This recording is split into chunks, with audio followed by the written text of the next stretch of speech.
And we use a Roadcaster as well. Dude, the Roadcaster is the shit, man. Yeah. You know, super user friendly and like high quality recording too. Do you have drops set up yet? I got like, oh wait, the volume's down. I have the ones that came with. Oh, all that stuff. Welcome to the Endless Endeavor podcast. Yeah. Yeah, but like, so, you know, if you, the downstairs of my academy, you haven't been back since we moved downstairs. It might be this Friday. I have to go to Bellingham, but I might be able to swing in this Friday. Okay. Yeah, we've had, Friday was our first night down there. And dude, all of this money and all of this energy into building the new mat room. Yeah. And then we trained down there and it felt like I was visiting somewhere. It didn't feel like home at all. Yeah. There's that new feeling of. Yeah. And I'm like, fuck, dude, I kind of want to go upstairs, you know? And it's like all of this energy and I want to go back to my sanctuary. Yeah. But yesterday, or Monday and yesterday, I've ran lessons downstairs again and it's starting to transition to feeling like home. Yeah. So I was like, okay, that's a quick transition, you know? Dude, we had the same thing when we did our first expansion. Olivia was like, this doesn't feel as like comfortable like our nest. Yeah. Because the before the first expansion, we just did a second one. And before the first one, it's a smaller gym. Kind of like yours. Like as in like narrower, not super expansive and wide. But it felt like intimate. And then once we did the first expansion, it was like had to get used to it. Now we got a third expansion. So got to do it again. And bro, I'll tell you this, because I've had a lot of people write me on Instagram that don't understand the dynamics that my old mat room is literally just upstairs. Like we're in the same facility. Right. Because like I got some people that wrote me and they're like, yeah, you know, anytime you leave the place where you started, it's always sad to see it go. It's like, no, it's just upstairs. Yeah, yeah, we're right here. Yeah, we're right here. But at the same time, like, you know, we expanded, we built a whole new CrossFit structure. And I don't know if you've walked over across the parking lot and peeked in there. I did once, yeah. Dude, that place is badass. No, it's sick. But they say the same thing. They're like, man, it doesn't feel like home yet. Yeah. You know, like we're all complaining. We have these badass facilities. Right. You know, we're just like first world problems. Hardcore. Yeah. Where's my oat milk latte? So, bro, I don't know if you listen to my show at all, but this is how I roll. It's just hanging out, having a conversation. Cool. I don't have any fucking questions, or I'm not going to try and put you on the spot. I mean, I know you were a really good black belt, and I know you're cool as fuck, and that's enough to fucking share time with me and do the show. You know, Right, yeah. I was just telling you right before we started recording that people have been hitting me up saying, dude, jiu-jitsu episodes are our favorite. Yeah. And for me, like, I go back and forth on it because I know I'm obsessed with jiu-jitsu and I have been for 20 years. So I love geeking out and talking about it and all the different aspects, how it benefits you, like, or even going down rabbit holes on like people's specific games, all that shit, right? Yes. But I've always wondered, like, dude, do listeners want to consume this? Well, it sounds like they do. Yeah. Especially if they're not an avid jiu-jitsu person. You're like, do you really care? Yeah, I know, right? They do. But dude, the thing is, man, one of the most common emails that I get, and it's weird now that like people refer to me as an influencer, you know, but I get emails all the time that's like, man, listening to you and Jocko finally got me into jiu-jitsu and it's changed my life. My favorite emails are ones I get from people's wives. And dude, actually, you know what? Reach up. I forgot to start our video. So yeah, just the main. Just push that big silver button and we're going. Boom, and we're going. Record. Yeah, sorry. Were we already going on audio? Yeah, we're going, bro. Sorry, YouTube. You missed the first 4 minutes. Yeah. I always ambush people. I just start talking and that's the show. I didn't even take my pants off yet, bro. Dang. Dude, I didn't warm you up. I'm sorry. These quads are coming out on the screen, just so you know. But yeah, it's I honestly think like, or I was saying like my favorite messages are from people's wives. They're like, hey, my husband's a fan of your show and he decided to try jiu-jitsu. He's down 35 pounds. He's the happiest I've seen him in 10 years. And it's like, I want to just write back and be like, duh. you know what I mean? Yeah, like, because you've been through that so many times. And not only have I been through it, I've watched jiu-jitsu enrich the lives of so many people that I know what the formula is. Yeah. people don't believe it until they go out there and they actually try it and they see it for themselves. Like we got a new guy last week. His name, or no, last week, time flies. He's probably been there 6 weeks now. His name's Anthony.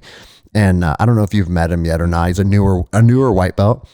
And dude, he just told me last week, he goes, man, I didn't think that this was like gonna be what it was. Yeah. Like everybody's always talking about jiu-jitsu, but he grew up just a good athlete, a tough guy, and thought that he could handle his own.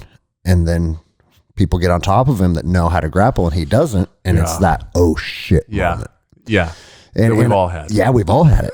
And I love seeing that in dudes. We got another guy named Jay that just signed up who wrestled his whole life. And he's a really good athlete. I actually met him in Arlington running the Arlington stairs. Oh, nice. Have you ever go out and do those? Yeah. Well, I don't do them. but you're familiar. Yes. I've definitely drove by and seen some savage doing it. Yeah. And so I was like, oh, I'm meeting this dude. He's doing hill sprints on stairs. Yeah. It's a breed right there. Yeah, we started talking and then he came and trained. He said the same thing. He's like, dude, I always thought there was a part of jiu-jitsu that was going to kind of be bullshit. I was wrong. Let me chalk that one up to wrong. I know, right? And so, dude, before we go into this, man, like I said, I know you're a good black belt and I know you're a cool dude. And that's about all I know about you. That's true. So, dude, just let's dive into it. Tell me about fucking your life, where you came from, what you do, and and then we'll just fucking geek out on jiu-jitsu for a while. Well, I mean, you can see I was blessed with the George Costanza haircut. And that has plagued me since about 25. Dude, it's because you have more testosterone. That's what I said. Yeah, exactly. And then I had to get on TRT when I was 25. Okay. True story. So I might have a tumor on my ass. Okay. But, or wherever your pituitary is. And then, so I grew up in Edmonds and I was like that model ADHD kid before, it was kind of right when it was coming out that you know, it's Ritalin stuff. We got to get your kid on that, you know, because I could not sit still, I just made jokes in every class. My mom, my dad pieced out when I was really young. And my mom was, for example, she voted for Ron Paul in what's the guy with the ears? Ross Perot. Okay. I don't know if you remember that. Of course I remember that. We were pretty young, but I'm turning 40 this year. Okay. Yeah, we're the same age. I'm 42. And so that lets you know politically where my mom is. You know, your mom tell your mom she has a free seat on the Endless Endeavor podcast. Yeah. It sounds like we're aligned. Yes, immediately. Yeah. And so that was how I was kind of introduced to, and I didn't even realize what that even meant really until now that I'm older and I pay attention to stuff. And they tried getting me on those drugs immediately. Really? Oh, they wanted to just shove all this Ritalin and all that crap down my throat because I just could, in school, I could not sit still. Because you're a little boy full of energy. I'm a normal kid. Shocking. Yeah. You don't want to sit there for 6 fucking hours and stare at math problems. You want to go play in the woods and break shit. Right. And, you know, basically they make me feel like a retard. Yeah. And which is what it is. I might have a little in me, but I'm not full blown. And so I get kicked out of class. I make jokes and all that kind of stuff. But the interesting thing was I played baseball competitively all the way till I was about 18. And I say I had a cup of coffee with the Aqua Sox. And basically all that means is I was being scouted and they asked me to come out and play. And I did some summer league stuff with them. And in that moment of my life, I was also getting distracted. Yeah. By, you know, whatever it is, you know, Women, alcohol. Yeah, everything. But baseball I enjoyed, so I could focus on that. So now I tell people, I got whatever acronym you want to put, ADD, ADHD, I don't care, whatever it is. I consider it a superpower. For sure, bro. Dude, I can, I do jiu-jitsu more than a lot of pro athletes, which is crazy. And I'm sure we'll get there. Yeah. But if I find something I like, I can do it longer than anybody else. Just all your energy can go towards that. And hyper focus. Just now, if I don't like it, I am retarded. Yeah. I haven't read a book since I faked reading a book called The Giver. Did that thing just turn off? Did that turn off? How dare you turn off on me? This is my story time. I'd love if that camera has your big face in it. The light just turned. All right. Well, like I said, YouTube's our lowest performer. So if you're watching this on YouTube and it's just a shit show, whoopsies. Yeah. Oops. So yeah, they were trying to get me on that. My mom said, "Fuck you." Okay, good, man. Didn't do it at all. She was already skeptical of like these new drugs that they're kind of pushing down like kids' throats, and was like, "Why would you give kids drugs like this at such a young age?" Because that was another thing. Is like I was in elementary school and they want to give me these drugs. So she got in some trouble because she wouldn't do it, which is pretty crazy. Well, bro, because that was, I mean, the last 3 years have really opened people's eyes to what big pharma is and their ulterior motives and the agendas that they're pushing. Yeah. But like when we were kids, man, your doctor is the gold standard. Yeah. And if your doctor says this, roger that. And anyone that goes against that, you're like, they're a fucking weirdo, right? Do not question it. And I would say like the ADHD fight was kind of one of the first things where people started, if people could critically think and detach themselves emotionally and be like, yeah, why am I giving a little boy a bunch of fucking medicine to sedate him? Right. You know? Yeah. And because, you know, a parent's going to see if they pay attention, which back then I think was a lot more common that parents were in their kids' lives than they are now. But you see your kid acts differently. They're a different person when their kid starts getting on these drugs, and it's just like mutes them. So, you know, I can be a high energy extrovert and all that kind of shit. But then if I were to get on like a drug like that, like, and then I just kind of melt in. Yeah. You know, that's not me. Well, bro, and not too long before the whole Ritalin push, we were still going in through people's noses and chopping parts of their brain off to sedate them. Literally. And that was normal. Yeah. You know what I'm saying? I think lobotomies happened up until the like literally the 60s. Yeah, some I was places. just hearing on a podcast where they were relating, I think, some of the hormone stuff that they're doing with kids now with the trans stuff and in lobotomies as like, this is actually kind of similar, guys. Very similar. And if anyone can't acknowledge that, it's just because they're standing too high up on their pedestal and they can't understand that like, oh no, yeah, you guys are virtue signaling and this is part of your movement and this is part of like your culture. Yeah. But when you strip all that away and take like the side that you're on and the agenda that you're trying to push, we're fucking people's bodies up. Yeah. There's plenty of pictures going around of like 12-year-old girls with whatever small amount of breast tissue that they had formed cut out, right, and big scars under it, and it's just like, what the fuck is wrong with people, man? Yeah, and I forgot what podcast it was I was listening to where it was someone that was saying, you know, they don't give a crap what you identify as or anything like that. The issue, it's similar to like weed, right? Like I don't smoke weed, I take edibles for like sleep and stuff like that. But I don't care about weed. It's just not really my bag, right? I'm the guy that's like Rogan, but I don't chase the paranoia how he does. He chases the paranoia feeling. He wants to feel like he might be dying. Yeah.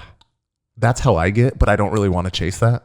Dude, sometimes I like that too. And I get it. You know? I get it. Sometimes, bro, because it's like, it's almost like this mental battle with yourself. Yes. Like I want to go real, real deep and see what's in there. And sometimes I do that with the edible where I'll be like, I'm going to double what I usually do. What do you usually do? Not much. I typically do, I think it's just a 10 milligram okay. Yeah. edible. Not much, literally. But I'm just sensitive to it because, you know, I was a drinker. And I don't drink anymore, but I was a heavy drinker, and the weed thing never really, when I was a teenager and I would smoke, I'd puke easily, and like, so I was like, am I allergic to this shit? Whatever. So I just kind of never did it. But then when I got a little older, I was using it to like decompress because I was drinking too much, and I was like, well, I still want to decompress, so let me just cross addict, basically. Yeah.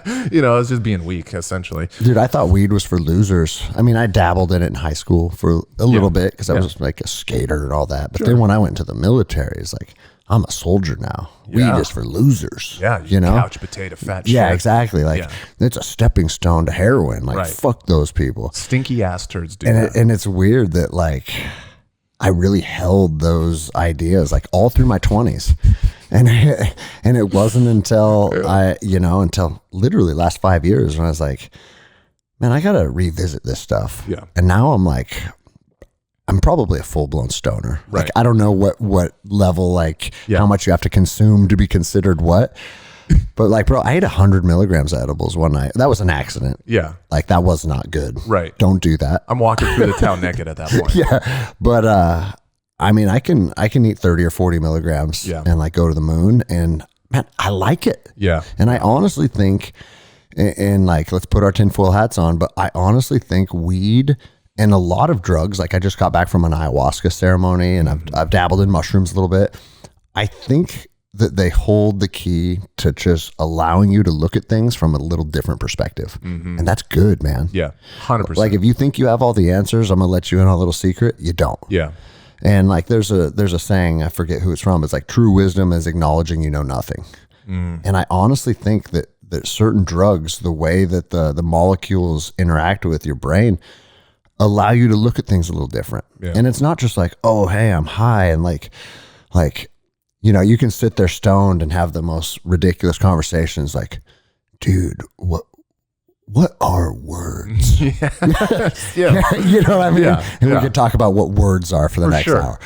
But what I'm saying is it's like, I'll wake up the next morning and be like, man, I've never thought about something from that perspective before. And I think it can be used literally like anything else. It can be used as a tool to benefit the trajectory of your life, or you can become an addict and it can fucking have negative impact on your life, just like everything, man. Right. 100%. And like, so I never took edibles like ever until the first time I tried. I was used to hearing Joey Diaz talk about it. That motherfucker can eat 1,000. Yeah. 1,000. He's throwing out these numbers. And then even Joe Rogan's like, you know, I'll do 100 or something like that. And I'm like, okay. Gnarly, so if these guys are doing that, then let me see. I'll dabble and do like 40. Yep. My first time. Oh shit. You did by 40? Myself. Your first time? It was these delicious chocolate peanut butter cups, the Hawaiian brand. I forgot what they are. And I go golfing by myself at Battle Creek, and I pop some of those. And also, I don't realize that it takes like an hour. Yeah. So I'm on hole. You're on the back 9 already or basically. something. I think I was actually, because I was really just kind of taking my time. I think I got to like hole 7. And then out of nowhere, I could hear the birds like I never heard before. Yeah. And then I would pause. And I had a cart, like a driving cart. And I would sit there at the tee box, and people start passing me. And they're like, you all good? I'm like, just go through. Just go through. And I swear I could hear a bear a mile away in the woods. And I just kind of would be looking around. I'm like, okay, just fucking, I'm just being silly right now. You know, I'm like messing with my own head. So then I would hit a ball and it'd be fine. I got coordination and everything. And I'd putt down, or I'd drive down to the ball. And then once again, birds start chirping, and I was like, holy hell, I'm literally in the Matrix right now. So then I'm having like this out of body experience. I can't do the rest. Of course not. I got to hole 8 or 9, whatever is right, comes back down the hill, and I just sat there for the next hour and a half. And I couldn't move. I couldn't move. Not in a bad way though, but it was just like it was a sunny day like today, and I just kind of was thinking about life. Yeah. And I was like, dude, that sounds like a good time to me. It was crazy. It was nuts. I remember I regret taking a work phone call, and because it happened to be a guy that is like my competitor that called me, and he was like asking like, hey, what's going on with this? And we still have to like cross paths here and there. And I just remember I was like, oh man, it's all good, dude. Like, I was so nice to him. I wanted to make out with him. It was weird. Like, I don't know what the heck I was thinking. Yeah, dude, who knew weed makes you gay? Yeah. Did you want to work, man, together? Start a business? Yeah. Like, I don't know. Let's just do collaborations from here on out. Yeah, and he was calling to kind of chew me out. It was like kind of a weird, I don't know. I don't know what he thought about that, but that was an interesting moment. So where was I? So yeah, high school, I was middle school, high school. I'm not on any of that stuff, but I started, partying and all that kind of stuff, and from Edmonds, and then I decided to go to UTI, Universal Technical Institute in Arizona. Drop out immediately because I'm a dumbass, but ended up being good because I drop out, and then I'm competitively gaming. This is my thing now. Oh, really? Yeah. How old were you when that started? I was playing.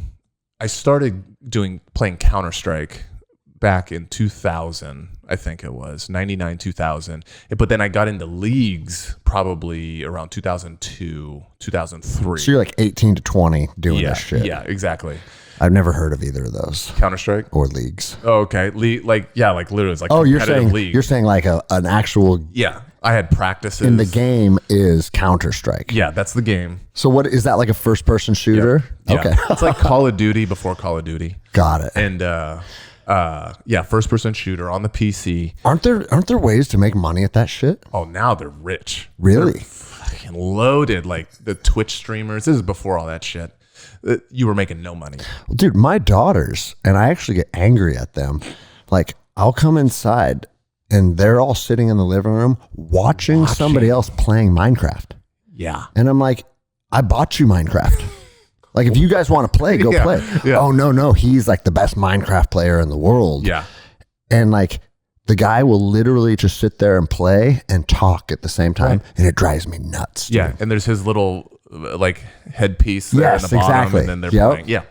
So before all of that we would watch people do matches also. So I was like so into it. Remember, when I get into something, I get into it. Was this the Leroy Jenkins era? Yeah, a little bit before and through. Okay. But yeah, Leroy Jenkins was what's called WoW, World of Warcraft, which is what my wife was playing. Got it. Okay. We met at a tournament. Oh, so you guys have been together a long time. Long time. Yeah. She might hurt me because I don't know the exact amount of years, but bro, it doesn't matter. Yeah, it's always changing. Exactly. That's why I always tell my kids with their birthdays, their ages, and anniversary. It's like, it's always changing. So how am I supposed to know? She got checked by someone and she was like, "Oh, geez, I don't know," because it's like 2005. Yeah. So we've been together for a long time,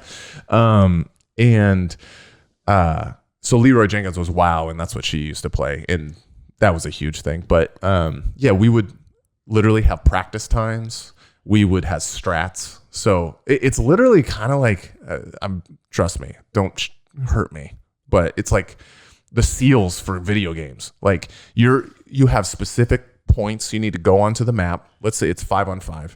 That's typically what it is. And then the guys on the right side of the map will have to throw flashbangs at exact time slots. So then that creates a diversion that gets the team to rotate because they think they're over here. The guy in the middle is going to pick off a guy that rotates, while the two over here, which have the bomb, which you're supposed to plant, start moving up. Then as the rotation happens, these guys continue to make a distraction. Then they swing back around. So then they're heavier on this side while this guy's picking off rotation. Now, these two come over here. It sounds more like the Rangers than the SEALs. Yeah, so. Yeah. No, but a lot of fucking strategy. But it's like legit time put in, like to really make it like super effective. So what do you need then? You need 5 dudes that are dialed the fuck in. Yeah, and they're willing to, like, it depends on how serious you're going to be. Like, there's some teams that like weren't like super serious, and there's like levels of the leagues, kind of like white belt, blue, purple, brown, black. Yeah. Same thing. There was Cal, which is the league, Cal O, which is open, anybody can do it, right? And then you had Cal IM intermediate, Cal M, which is main, which is like you start to get to like that purple belt level. Yeah. And then you get to your brown belts, which is Cal P, and then Cal I, which was invite only. Bro, I use the Jiu Jitsu belt structure as an analogy for everything. Coffee. I don't care. Yeah, exactly. No, because it's for people that understand it. Like I used to say, like, as a pistol shooter, I'm a purple belt, right? I feel like I've graduated to brown belt now. Yeah. But I'm not a black belt world champion behind a fucking pistol. Yes. But a purple belt is very good and can teach you a lot. Yeah. And so it's like in the jiu-jitsu world, and if I tell someone I'm a purple belt on a pistol, it kind of just tells the whole story. Yeah. There's nothing else to be said. Done. One of the best things about my wife training, she's a purple belt, is I can do that with her. Yeah. And like, you know, we've gotten into guns more recently too. And then like, I just built my first AR and I've always been a pistol guy. And this was my first rifle. So, but just like going through it, and I drill at home, just whether it's my like inside waistband draws or just dry firing or presenting, like all this kind of stuff. Like I'm just like constantly just, once again, if I get infatuated with it, I'm locked in, I'm shooting the dogs, like dry fire and stuff like that. Sometimes I'll clear the steps for no reason. I'm just going upstairs. But I'm like, let me clear it, bro. Dude, I knew a guy that he was a deputy with me in the Marshal Service. And every day when he would get home from work, him and his wife together would do a buddy clear of their entire house. I love it. I love it. I've been a little much. It was a little much for me. Yeah. He's the same guy that had one of his partners shoot him while he was wearing body armor so he could trust his equipment. Okay. And I was like, and dude, this dude's a supervisor in a federal agency, right? And I'm just like, hey, you know, the first rule of equipment, right, is that it can fail. You know, like it's like Super Troopers when he like has the jock. That's It's like who's shooting good today? Yeah. Like, what about that guy? Oh, that guy? That's a fucking true story. He chose a 38. I want to get shot with a 38 into my plate carrier, and it's like, I'm good, bro. Yeah. You know what? I'm just gonna trust this one. How about that? So yeah, I did the competitive gaming thing. I got the Cal P, which is like brown belt basically.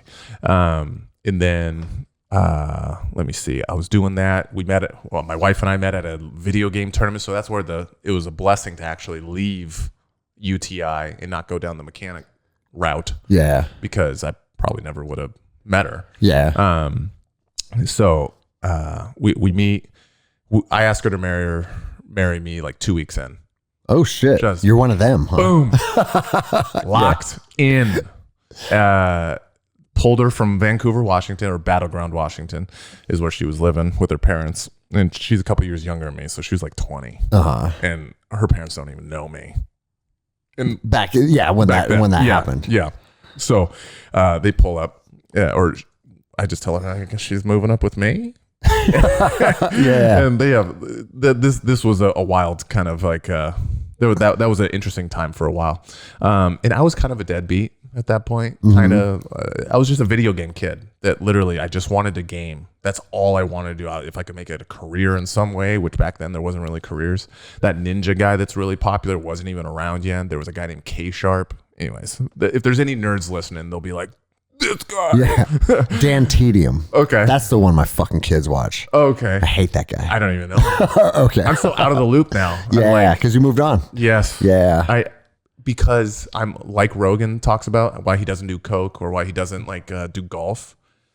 Because I know I can't just game for an hour. Yeah. You're not. Yeah. Dabbling is hard. I'm in, bro. Yeah. I uninstalled all that shit because if I even have it on my computer and I decide 6 hours gone. Yeah, fuck it's that, done. dude. It's a wrap. Donuts, everything. Dude, I've always I've tried to get into gaming before because I've had a handful of buddies that are like, dude, this is the coolest thing ever. Yeah. And I remember I went to one of my buddies' houses and it was, they were killing Nazi zombies. Sure. And I don't know what game. I think it was Call of Duty. Maybe, I don't know. Or Wolfenstein or something. Yeah, but they're like, dude, check this out. I found this spot in this room where if you crawl up and you get like up in the air in the corner of this room, the zombies can't get you, but we can shoot them as they come in. And dude, they did that for hours. Yeah. And they set some kind of, it's like set some kind of record or whatever. And it's like, bro, I can't get behind that. Yeah. Like, yeah. You just wasted 2 hours because the zombies can't get you. Yeah. And because you're perched up on this corner. I'm out of here. And that's why, the solo campaigns where you're just playing the computer, I could never get into that. I always had to have a human and we're battling kind of thing. It's almost more organic and like more creative. So there was a game, it was called Duke Nukem. Oh yeah. You remember that? Yeah, for sure. So Duke Nukem, and I remember, and see, I would get into this because I was like 20 years old or 22, just got out of the military. And we had a house with a bunch of guys. And in our living room, we would take pizza boxes and cut them up. And then, because Duke Nukem would do split screen. And we would duct tape the pizza boxes to the screen so you didn't know what your other partner was doing. Sure. Right? Because now it literally is like, oh, I can sneak up behind him now. Yeah. You know? And I would get into that shit for a little bit. That was fun. But at the same time, like, I'd go from like having fun to just instantly being bored. Like, oh, I'm fucking done, dude. I'm going to go outside and work out or something. Yeah. 100%. And that's kind of one of those odd things where some people it captures, some it's just like, nah. And I think I never got into like the public gaming thing. They call them pubbing. I was right immediately into competitive stuff, which then got those juices going, the baseball juices and stuff like that. Were you an athlete still? Like, did you work out and eat clean foods, or were you just fucking fat shit? Just fucking gaming. I got up to 230. Damn, living life, bro. I won all the heart attacks. And at that point, it was funny. There was a time where I was like, I want to hit 200. What am I thinking? I had no idea. Yeah, for what? Like, just to be big. Yeah. But it wasn't like I was lifting to get 200. I was like, let me just see on the scale. Bro, I got in a fucking, not an argument, but like a discussion with my wife. Literally, I think it was the night before last. Because she steps on the scale, and I'm like, why are you stepping on the scale again? She's like, because I'm tracking my weight. And I was like, I'm fucking sick of people tracking their weight, because weight doesn't really mean anything. Yeah. Body composition is what means shit. Dude. You know what I'm saying? Yes. And it's like everybody's caught up on a fucking number, and that number doesn't really tell the story of your body. Yeah. So why the fuck is everybody so caught up on their weight? Unless you're competing, exactly. Your weight means shit. Yeah. It's all composition. I said, you know what fucking matters is when you look at yourself in the mirror, are you happy with that body? And that's composition. That's nothing to do with what you weigh. Yeah. You know? And I'm sure we'll maybe mention, I have a podcast with a physician that's also a black belt. And is he a Cascade black belt? Yeah. Yep. We got our black belts the same day. What's his name? Chris Hardy. Dr. Chris Hardy. Is he trained with us? No, he hasn't cross-trained actually much. He might be 72 at this point, but I think he's only in his 50s. I'm ruthless when it comes to, he's a good sport. I'm a ruthless ageist when it comes to him. But it's Jiu Jitsu and health and wellness. Got it. Because he's like certified, CSC, whatever, physical trainer. He has all the acronyms. Dude. Yeah. He trained under Pavel Tsatsouline, the first Strong First protocol stuff. He went to Johns Hopkins, and he's fed up with the Western medicine system. Good, man. So he's one of the guys that we need to have a voice for. And that's why we started the podcast. One was because he wanted to have kind of a megaphone, because he's pretty restricted, at his work. He works for a major clinic out here.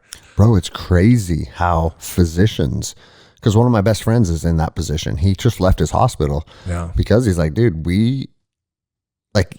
if you say something that you believe is based in like health and nutrition and not big pharma, man, they'll be like, hey, bro, you got to be careful saying that shit. And literally, and it's one of these things. His wife's a naturopath, and so she's a kook by Western medicine standards. Exactly. Yeah. And it's funny because there are some shit naturopaths, just like there's shit doctors. Of course, bro. There's the naturos that are all about the essential oils, and that's it. And like the auras and chakras and all that shit. And I'm not even talking shit about that. It's just if they're all on one side. It's the same as the political thing. If you agree with Pelosi on everything, you're a douche. If you agree with, I don't care if it's Donald Trump on everything, you're probably a retard. Yeah.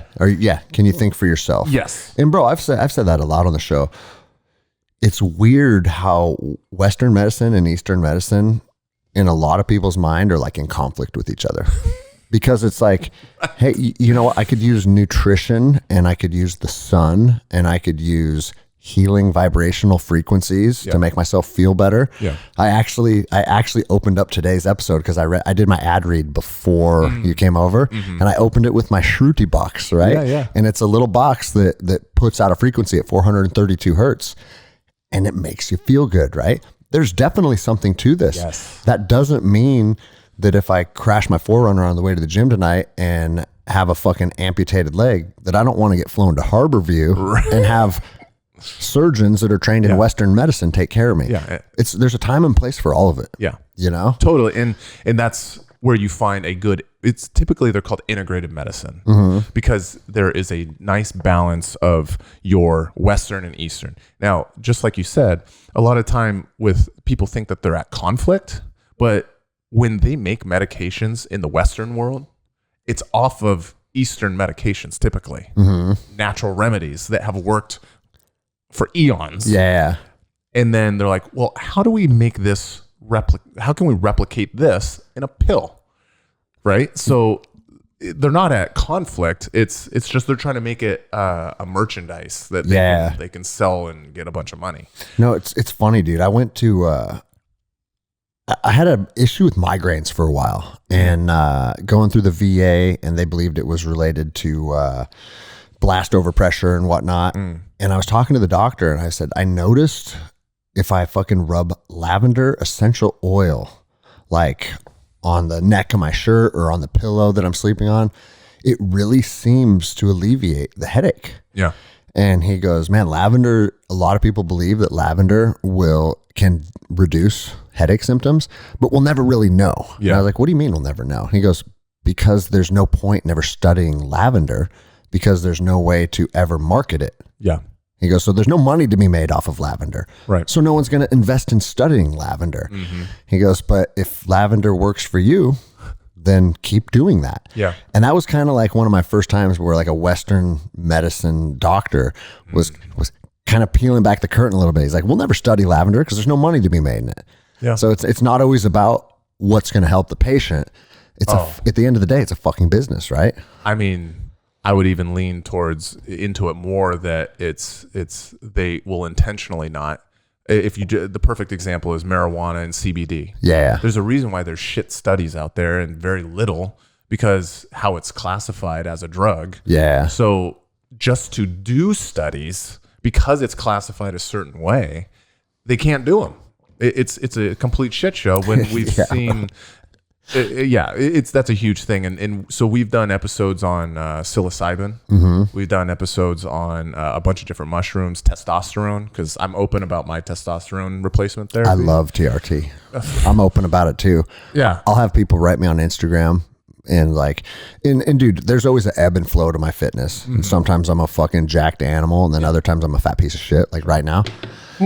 And but dude, when I'm in good ass shape, people will write me and be like, looks like you're on the fucking juice, bro. Sauce. Yeah. And I'm like, well, I'm on this much of juice. So you know what replacement means? You're kind of right, you know? Yeah. And if I'm feeling wild, sometimes I'll take a little more. Or if I'm going on vacation somewhere, sometimes I'll double my dose for 2 months. I'm gonna have some shirt off pics.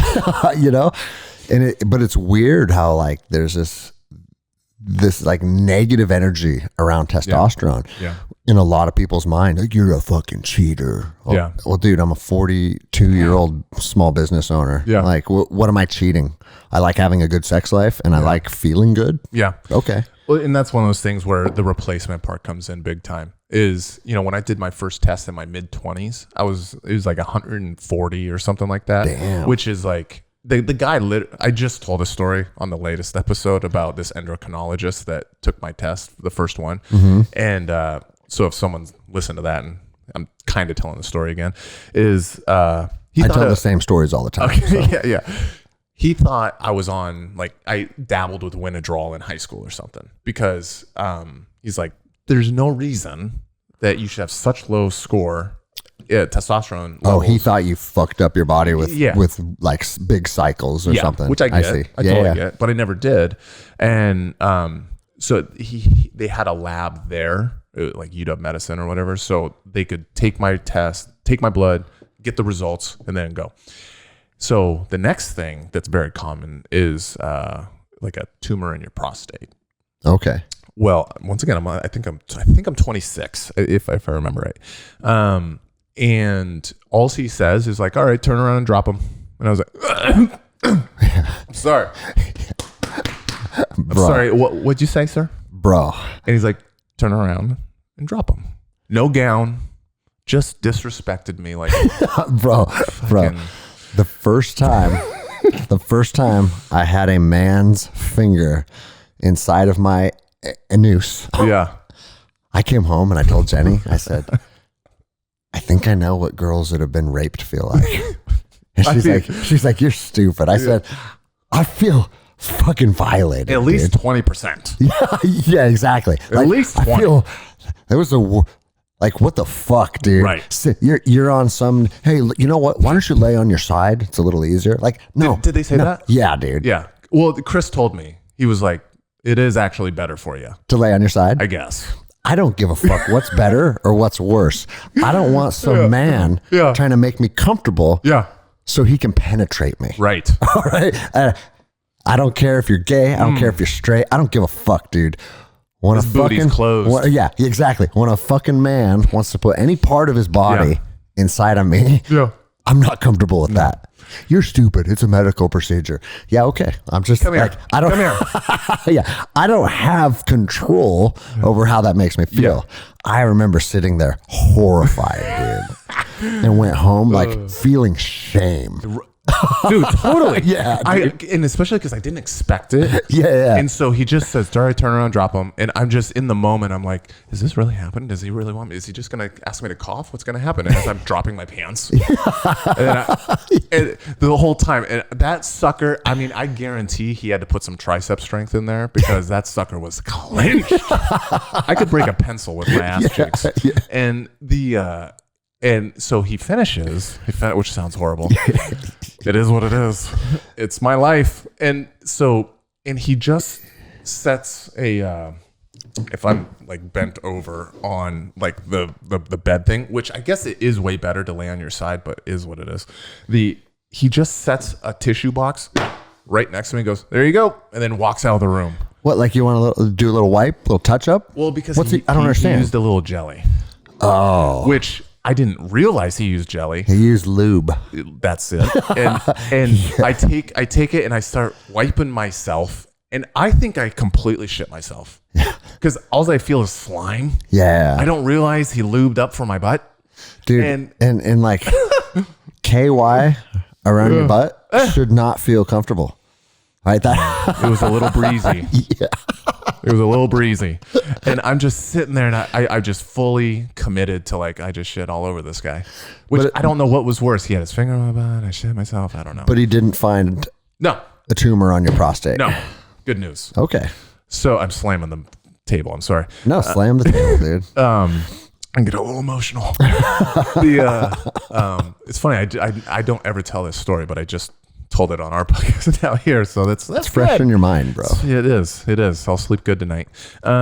So he penetrates me, and then that's all good. And then I remember I walk out to the car, and Olivia's I think in the car, and I was just like, do I tell her? Yeah. It was the whole time I was just debating, do I keep this in until I'm like 70? Yeah. And I'm on my dying deathbed, and I'm like, I had a doctor put his finger in my butt in my 20s. Yeah. I'm thinking about all these crazy things. I ask him, am I gay now? Yeah. Maybe you are. Yeah. If you liked it, you're gay. Yeah. And then I go through the Office reference where I'm like, if Brad Pitt wanted to kiss me, would I reject him? And then I think like, well, how hard does he have to try? Yeah. You know what I mean? Like there's that kind of like balance there. So I ultimately figured out I would reject Brad Pitt. And I don't think I'm gay. So anyways, my upbringing was pretty normal in Edmonds. Yeah. Just to segue nicely. And we've talked about your butt long enough. Yeah. So we meet Olivia. We are engaged for 3 years. We get married. We moved to Arizona. Actually before that, I start taking up photography. Because her brother worked at a photography place, and it's low-level photography. We're talking auto trader. Like, they come out, take photos of your cars. So I go do that. But, bro, everybody wants to, like, I'm a photographer now, and I'm going to work for National Geographic, right? You're probably going to start at Auto Trader. Mm-hmm. And there's nothing wrong with that. Nothing. You know? And so I start doing that. And I never picked up a camera before, but I like cars. I'm a car guy. And so I start doing that, and then I decide I get a hair up my ass when I'm 27, I think 28. I don't know. What was it? 2000. 2007. I'm like, I feel like a pussy. I need to go back and finish what I started. I need to go to UTI and like finish what I told my mom I would do. I said I was going to go to UTI. She was going to pay for it and everything. She didn't pay for it, but she said she would at that time. So I pull Olivia. We go down to freaking Arizona. I finish that. It was just like it was stuck in me. Yeah. And I think that was like the beginning. Besides the athletics I did as a youngin, which I was like a speed skater too. I did meets and all that kind of crap, wearing the spandex, which I have a question about spandex for you later. Okay. Is the that was the first time I think I was able to kind of channel good work ethic and be like, no, you got to nut up and fucking do something. Yeah. You know, because I didn't have that. I'd suppressed it. Well, that's actually pretty, because when I look at our current education system, I just see so many fucking flaws and holes in it. Like I graduated college with a 3.8, which when people hear that, they think, oh, he did very well. Look at the big brain on Brad. I don't remember one fucking thing at all. And it's never benefited me at all professionally. But the reason I did it is because the military would pay for it. Right. And I remember someone told me one time, they said, you know why the military offers every single person the Army College Fund? It's because statistically, almost nobody uses it. And I was like, fuck that, I'm using it. Yeah. Right. So I got a degree in exercise physiology because I'm like, this interests me. Right. But even doing something I was interested in, it just felt like a big fucking dog and pony show. Yeah. You know? Yep. But to think of it from the other side is like, even if it's not going to benefit you professionally, it is an opportunity to show discipline and fucking be a man of your word and see things through and all that stuff, which is important, right? 100%. It I think was the beginning of a seed of following through with something. How you do anything is how you do everything, right? Like there's that whole thing. And that was the first time in a while, especially in this rut of addicted to gaming, that I did something productive. Even though I was gaming a lot and I was putting a lot of effort into it, there was never really something I was going to get out of it. Actually, you know what I mean? Yep. So I complete that. Well, timeline wise, 2008 ish is when I graduate. And that wasn't a great time for the economy. Yeah. Especially automotive. So we moved back up here and now we're living with her parents and we're trying to figure out what to do. I get a job back with that company that I was doing the photos with her brother. Now I have like a little bit more work ethic, you know, and I start busting ass more. I start working up through the company, which was great. And then I also just start honing my own skills because I realized at a pretty young age that I need to work for myself. Like I can be a badass worker, but like there's something in my brain that is like, I have kind of a creative brain. And then I also have the like squirrel brain where I'm like, I can bust ass more than anybody if it's something I care about. For sure. I'm the same way, man. I need to do something I care about. Same way with books, right? Yeah. Like you see, I have this pretty big book collection and I'll start a book and if it doesn't captivate me, man, I can't read it if you were to pay me $1 million. Yeah. But if it's a book that captivates me, I'll burn through it. Right. You know, and I think a lot of people are wired like that. And I don't think that's a bad thing. Not at all. Like you just got to find it. Here's the thing, man. You're either an entrepreneur or you're an entrepreneur. And there is a lot of good, Andy Frisella talks about this a lot. I love his podcast. There's a lot of good entrepreneurs. Yeah. Like a lot of companies need good people inside of them to help build that company. But make no mistake about it. You are either building your brand or you're building somebody else's brand. Yeah. I'm not saying building somebody else's brand is bad if it's a brand that you're aligned with that is founded by good people. Like all that shit is necessary. But for me personally, my entire adult life was working for the US government. And so I'm giving all my life energy to something that I started to really know it's not going to give back to me. Yeah. You know? Yeah. And at some point, standing on your own 2 feet is the best feeling you can have as a man, dude. Yeah. I mean, so fast forward a little bit. I started my own company. I left that company. I became the operations manager. I was managing like 25 guys. And I knew that like, I'm going to max out at 70 grand a year. 70 grand a year.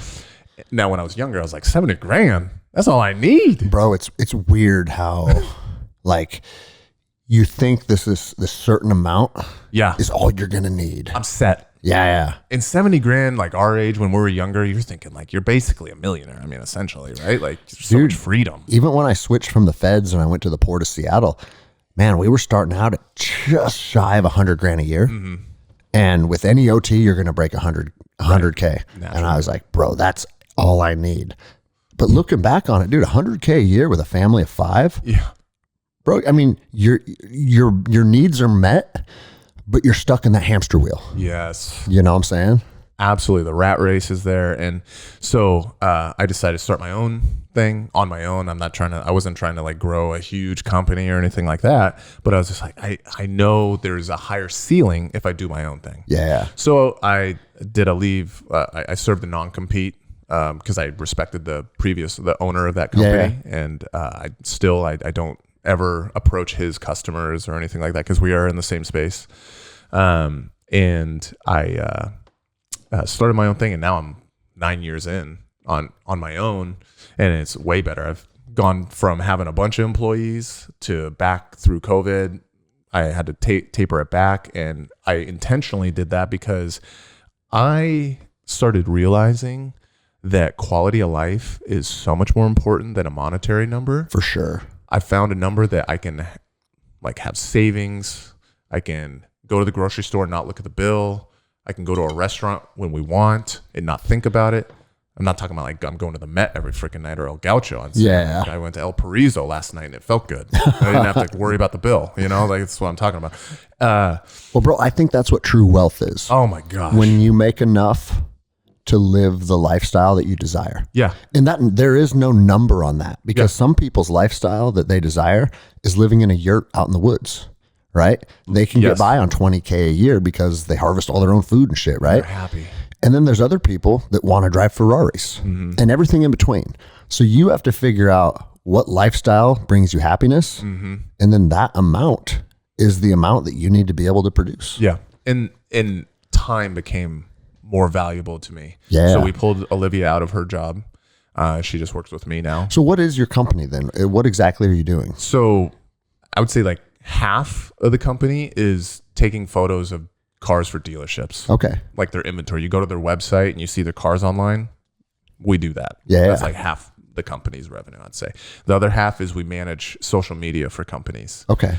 So we send photographers out, or I myself am a photographer / videographer. I go out and I get all the content, and we're on the higher end scale. So when you talk about Ferraris, like my customers are Lamborghini, Rolls-Royce, Mercedes, or McLaren, Bentley, Land Rover. Okay, so high end stuff. Yeah, really high end stuff. And I'm assuming those companies have extremely high standards for the photos that are going out. Exactly. Of their product. And the videos. So if you go to Lambo's website or social media and stuff like that, some of that's mine. Okay. Right? Yeah.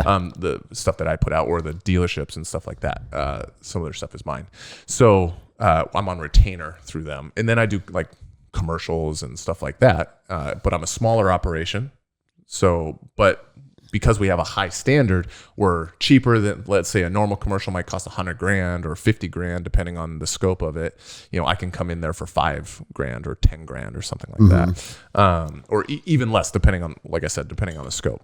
And then we manage people's social media. That became huge. Oh, I bet, dude. Especially with the video stuff, and then people wanted higher quality stuff right out the gate rather than just cell phones. Yeah. And so during COVID, I actually taught myself how to do video. I wasn't really video. I was all photography. I was pretty high level photography, but I wasn't, I didn't do really any video. So during COVID, I was like, man, I got to change. I got to adapt and move. Yeah. I mean, everything's fucking reels now. Everything's video now. Exactly. So I started pivoting and teaching myself during COVID how to edit video and all that kind of shit. Man, I love talking to people that look at COVID as something you can pull silver linings out of. Yeah. Because there's a lot of them, bro.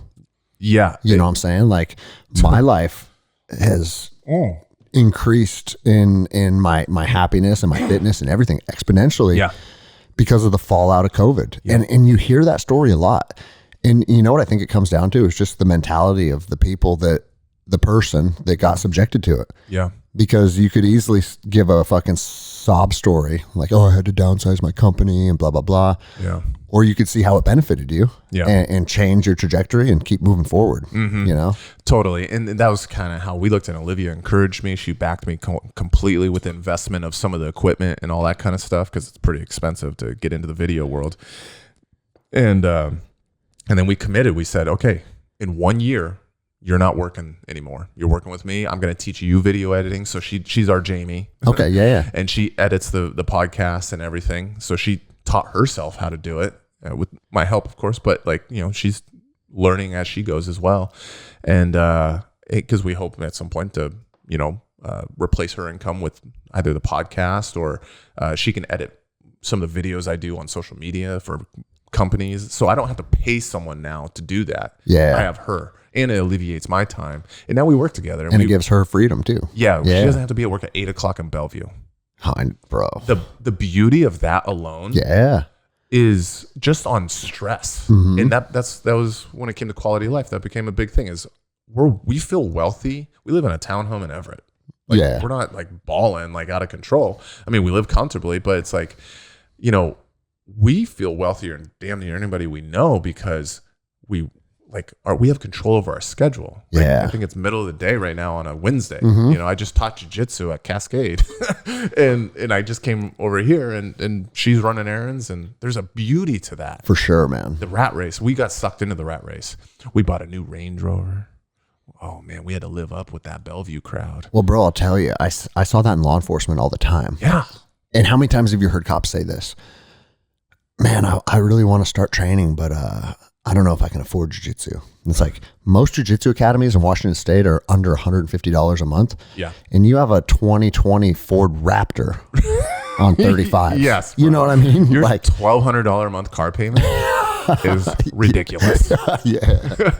Yeah. And, you know, once we started having these kind of epiphanies, we started getting we got rid of the really expensive car, and just made some changes. And it's been the best thing we've absolutely ever done. And now it's like one of these things where like I teach jiu-jitsu with Professor Andrew Solheim at Cascade. And you know, that's I feel like the richest man, dude. Because I teach jiu-jitsu. I take photos of freaking cool ass cars, which I don't even post on my Instagram.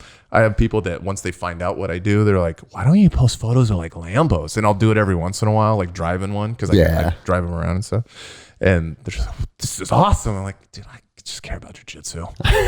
That's all I really care about. Well, fuck, bro. We're an hour in. We're not even talking jiu-jitsu and yet. I promised everyone a jiu-jitsu podcast. Hopefully they listen on like 2X. Yeah. What was it that got you into jiu-jitsu? Yeah.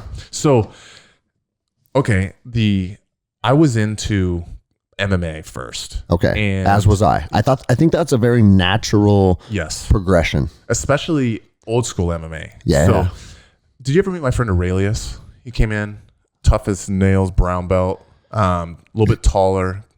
I've met a handful of your brown belts, but the only one that's seared into my mind is Jake. Mustache Jake. So it would have been... Because he's a savage. Yeah, he's small, but he is a savage. Yeah. He's got a mustache that is unbelievable. It fits him, though. 100%. And so Aurelius, he's a contractor operator currently. And I grew up with him since like 3rd, 4th grade. We've been best friends this whole time. Oh, does he have the all-knowing? All knowledge. Yeah, all knowledge. Yeah, of course. How you doing? Yeah, no, I remember him very well. I just didn't remember his by name. Yep. My brain is at capacity for names. Dude, I get it. Especially in jiu-jitsu. I've been calling this guy today. He corrected me for the last 3 months. I've been calling him Jerry, and his name's Jeremy. Yeah. And today he was like, I think you're calling me Jerry. And I was like, what's your name? He's like, Jeremy. And I go, fuck. I feel like a dick. I'm going to say that 400 times. Yeah. But bro, I have 200 students now. Yeah. And it's like, it's not a knock on anyone or devaluing them. It's a me problem. Give me a 6-month buffer. That's all I ask. That's all. Okay. Yeah. And so Aurelius and I, he went into the Marines right out of high school. I always say I was too much of a pussy to join him. And he always gets pissed at me when I say that. So he did that, but we were both getting into MMA at the same time.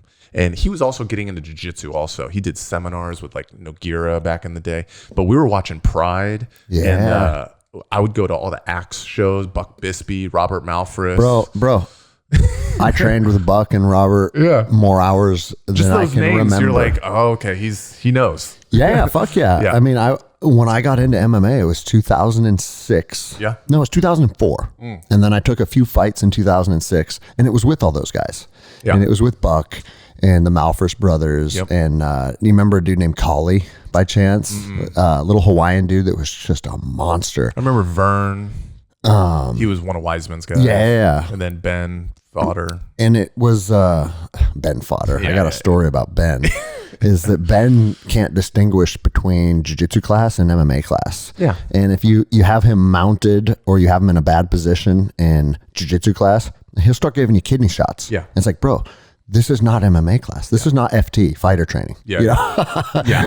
But some of those guys are just wired like that. You know? And I mean, old school MMA, it's just a little, it's not too much different, but it was definitely more primitive back then. And I also think starting, because I did MMA between white belt and purple belt, and then went all in with jiu-jitsu. And I wouldn't trade that for anything, because I think it's good to know where your jiu-jitsu comes alive in real fighting. Yeah. You know what I'm saying? Especially someone that has a game like me in jiu-jitsu, which is more modern. Like I invert a lot. I do all this lapel bullshit and all this kind of stuff in gi. When I take the gi off, I am all about like heavy arm crunches, Yeah. and like clinching and stuff like that. Like I changed my game completely. I'm still super flexible and all that crap, but 100%. You have to know how vulnerable you are when you're going in K guard. Yeah, fuck, man. I've been, and what do you think of this? There's a part of me, I never want my academy to be an MMA academy. Yeah. Because it's a different culture, it's a different vibe. 100%. But I also want my young savage blue belts that do have a fighter's heart. Man, I want them to know where you're safe and where you're not. Yeah. So there's a part of me that's thinking like maybe now that the academy's expanded, that I do like a once a week combat jiu-jitsu where it's like we're not ever striking and hurting each other, but maybe like slaps or light strikes just to let you know where you're safe and where you're not safe. We have a 17-year-old gal named Carrie Ann Baldwin. She's a tenacious competitor. I think she just went to Fargo, got second, which is like the national wrestling thing. She's won state twice now. And she's signed up for combat jiu-jitsu against grown adults. She's a purple belt now. But like when she's, I'm one of her partners when we do that, and I hold back. Obviously, I'm not full on slapping a 17-year-old girl, but of course, yeah. But she needs like to get some of those open hands, and then she's throwing them at me though, and then she'll do it to her boyfriend that comes in that's a white belt. It's pretty funny.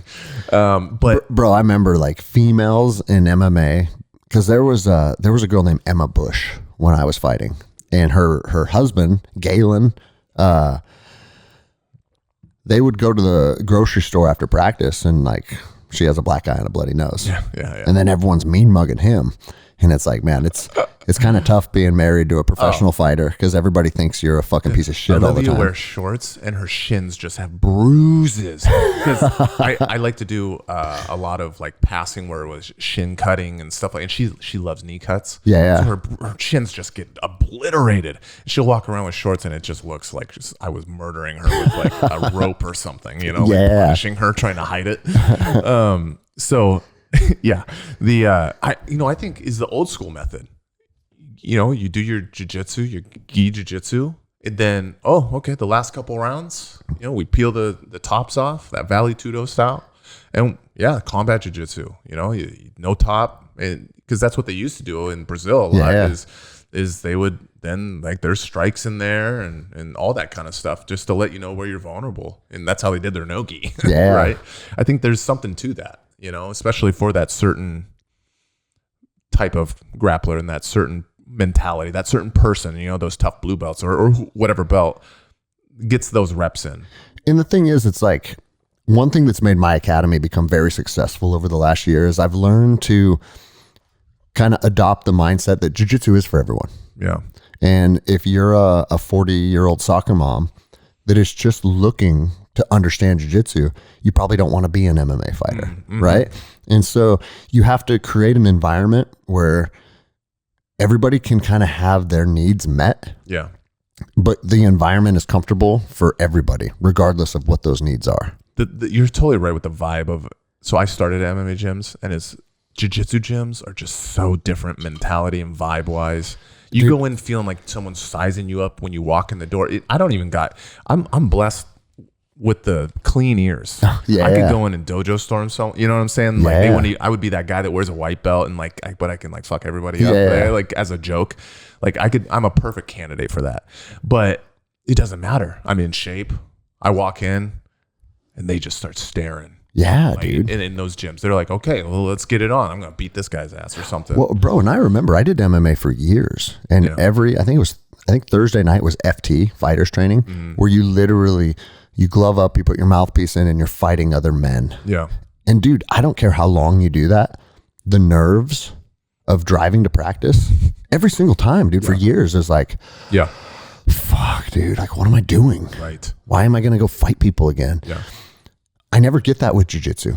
I look forward to driving to jiu-jitsu. Yeah. You know? And even when I was in California training with all the monsters, I'm not going to say there's no nerves, but you know, like, yeah, I might get smashed tonight and it's going to suck. Yeah. But I'm not going to get hurt. Yeah. And getting hurt in MMA, it's part of the territory.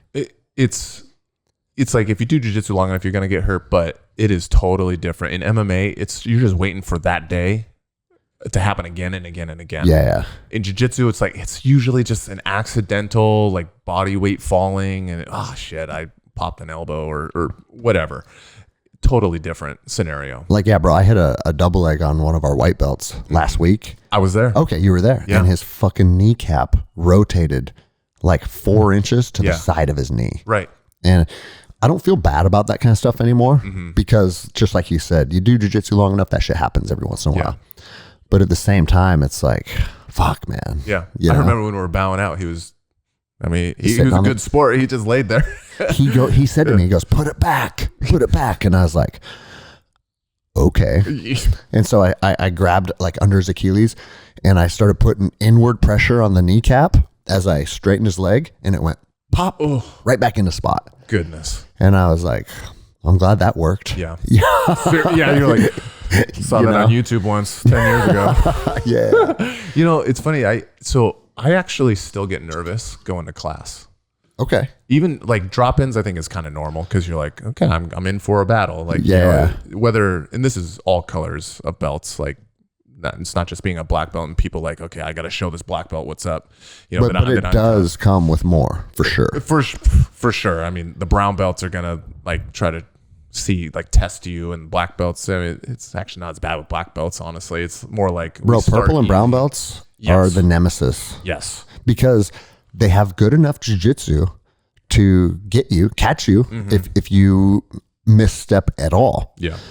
But at the same time, that's what they're looking for. They want to catch coach, you know? Whereas, when you go with your black belts, it's like, we've been doing this so long, and a lot of times you know each other very well. Yeah. And you're just seeing who the better man is that day. Yeah. And it's not a big deal one way or the other. Right. You know? Totally. And often it's like the pace is like a ramping pace. Like we'll slap bump and it's like we'll kind of feel each other out for the first 30. And then we're like, okay, how hard is this round going to be? Oh, okay. Yeah. It's a hard one. Yeah. Now we're going. So, dude, I got to tell you this story then because you were there for this. Okay. But you brought another one of your black belts in. I don't know. It's been 2 months or something. And it was Muhammad. Now, Muhammad's reputation precedes himself. Yeah. He's probably one of the best black belts in the state. I'd agree. When it comes to his competition resume. Specifically, competition. He shows out quite well. And he, I forget, he lost to Keenan Cornelius by an advantage. Is that right? No, or by 2 points or something, right? He got armbarred in the end. Oh, did he? But he ended up, he was ahead on points That's for a while. right. He was, yeah. And bro, he gave him a good fight. I'm here to tell you, if you're competitive against Keenan Cornelius, people think like maybe Keenan Cornelius hasn't won worlds. He's always on the podium though. Yeah. So you're always top 3 in the world. Yeah. You're a motherfucker. And I'll tell you, I bought off on Keenan when, because Bushesha was my coach down in California when he fought Keenan, and I don't remember if it was Worlds or Pans, but I remember thinking like, dude, I know what Marcus does to me, and this fucking new guy on the scene, skinny dude, he won the Lloyd Irvin brown belt challenge. Kumite. Remember that? Oh yeah. That was a cool. I watched every hour of that. And how cool was that? Remember when Lloyd Irvin goes, "Hey, everyone thinks like you're here to fight Keenan." No, Keenan's part of the competition. Yeah. And he has to start at the bottom with everyone else. Mm-hmm. But good brown belts versus Buchecha, I was like, he'll fucking maul this dude. Yeah. And then Marcus got all tangled in worm guard for a long time. And that's when I was like, oh, he's on that level. Yeah. You know? Yeah. And so then when Muhammad came to the gym, I knew like, okay, this dude is high level. But at the same time, I knew that like, so this was my goal when he said, hey, you want to get a round in? Not really, but let's go, you know? That's me every Monday and Thursday. Okay. Just know that. That's me every Monday and Thursday. I knew, so this was my goal going into that round with him. I was like, okay, he's one of the best black belts in the state, but all my students are watching. And so, and if you remember, a lot of my students kind of circled up and watched that match. Oh yeah. Right. I was one of them. I And just so, sat on the wall. And so I was like, okay, my goal for this match is just to have a good showing and have good jiu-jitsu against him. Because, dude, a lot of my training partners in California are world champions. I know what those guys do to me. They fucking maul me, right? But I was like, I just want to have a good showing. And so, and I'm not naive too. He was visiting my academy that I own and that I am the professor. So there's those first date rules too, right? Yeah. Like, is he just going to fucking embarrass me in front of my team? Probably not, right? Right. But then I left that match and I remember driving home. I was like, dude, I had a good match with that guy. And it gave me a lot of confidence because it's like, I know how good he is. Yeah. And you know, when you're rolling with someone, the energy and the tenacity and shit. And it was like, man, I had a good fucking roll. Yeah. And that was a good boost for my confidence because it's like to know that I'm not saying I'm on his level or I'm in the mix with those guys. Sure. But like, you can leave rolls and be proud of your jiu-jitsu. Yeah. And that's what that gave me. Yeah. You know? And then you hit me up later and like, hey, Muhammad said he'd like to train with you more because like you pushed him in certain places and he likes that. Yeah. And that, dude, that was validating for me. Yeah. You know And what I'm that's saying? a savage. That's like, you guys kind of, I think, stalemated in close guard a little bit, but he kept going omoplatas and like you guys were just like, it was such an intense battle. And it was one of those things where he craves that. Yeah. Like Daniel moves, your black belt, moves like a banshee. And he's like, I love it. He gets an unfamiliar roll with the black belts that are similar size, that 200-pound-ish, right? And it's like, he just craves it. And but I know exactly what you're talking about. If I go with you, Mo, Andrew, Daniel, if I go with you guys and I don't get tapped, I go home and I tell my wife. Yeah. And I'm like, Olivia, I actually I was off balancing Greg a little bit. Yeah. And he might have like passed my guard in the end, but like I didn't get tapped. Dude, our last roll was, you had more success against me than you ever had. And it was, I think I said it during class, how like one of the cool things about you guys cross training with us now is that your every gym kind of has a flavor, right? And you guys are definitely more technical and have like more refined like guard work where I feel like we're more kind of like smash passers, right? Like I always loved Rodolfo Vieira. Sure. Right? Or Hodger Gracie. Guys that don't look super fancy, but they get it done, right? And I feel like our two styles between the gyms are kind of in conflict with each other, but they also complement each other because you have to learn how your styles work against the other styles. Yes. And it's one of my favorite things about our teams. Like, it's kind of like an unwritten rule now that like on Friday night, Cascade will join us intermittently and bring a new flavor to the gym. But the best part about it is it's like, yeah, you guys are a neighboring academy and you have a different flavor, but the vibe is the same. Yeah. It's like everyone's cool and everyone's down to work hard. Yeah. And then the chips fall where they may. Yep. You know? And it's a real eye opener because since you guys have that style, like Andrew had him personally, he's like a JT Torres, like slow, methodical. He's not super athletic, but positionally, it's kind of like a hot knife through butter kind of stuff. Yeah. Where it slowly smushes you, right? Mo's completely opposite. Yeah, just tenacious as fuck, right, dude. I'm totally opposite. And but what happens is like that style is actually the best way to defeat someone like me? Bro, I have been, and this is one thing that's so fascinating about jiu-jitsu is after 20 years, and also I'm getting older now, and I still feel like I'm a good athlete, but I'm not the athlete that I once was. Mm-hmm.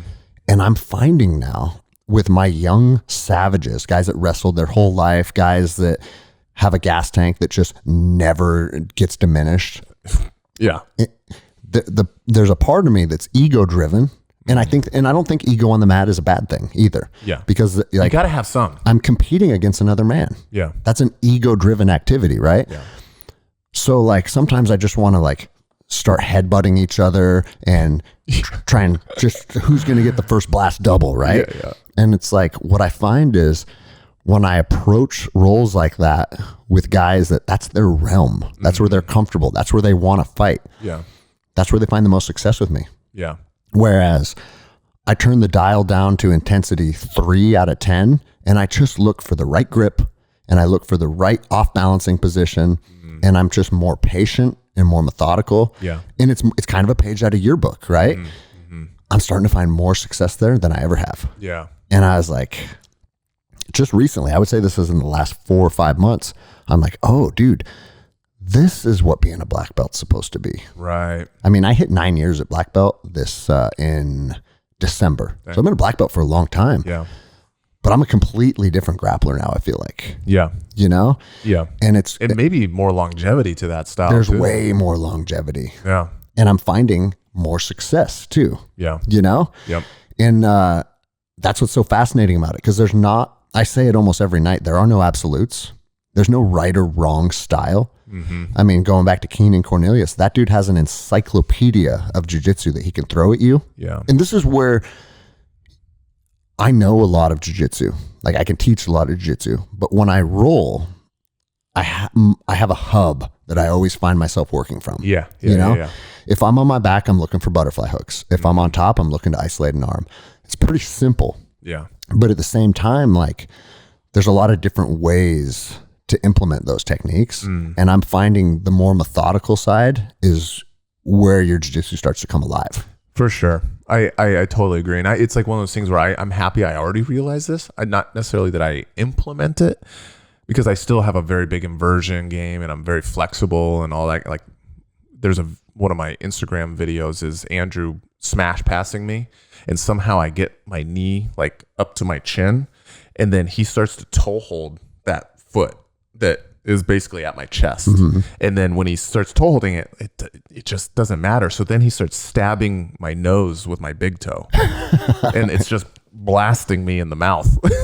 And it's just like, it's just ridiculous. So I'm still playing that kind of stuff, but I have no illusions that there will be a time that all gets reeled in.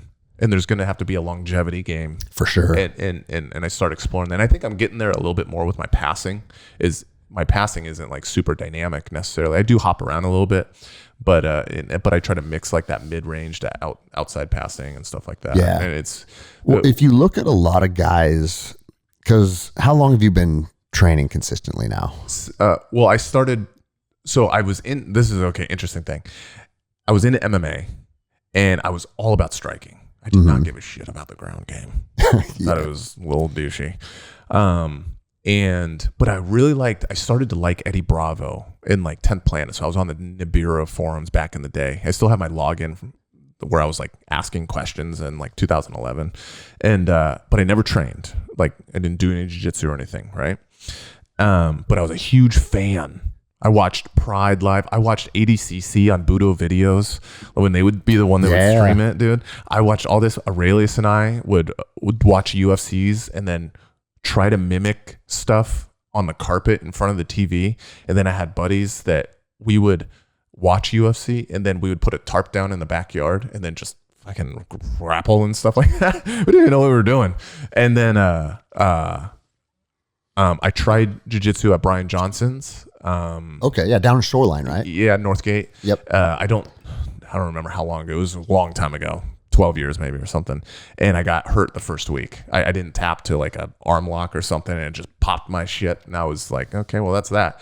And then throughout this time I've been either broke or too nervous to go. So I would deal with like severe like like it would just freak me out going. Like I would talk myself out of it. So either we were too broke, or Olivia we had enough money, and Olivia would be like, okay, go ahead. Like, we can do it. It's all good. And I would just be too nervous. I was too nervous to go. And it's one of my biggest regrets, because I pushed it off till 2017.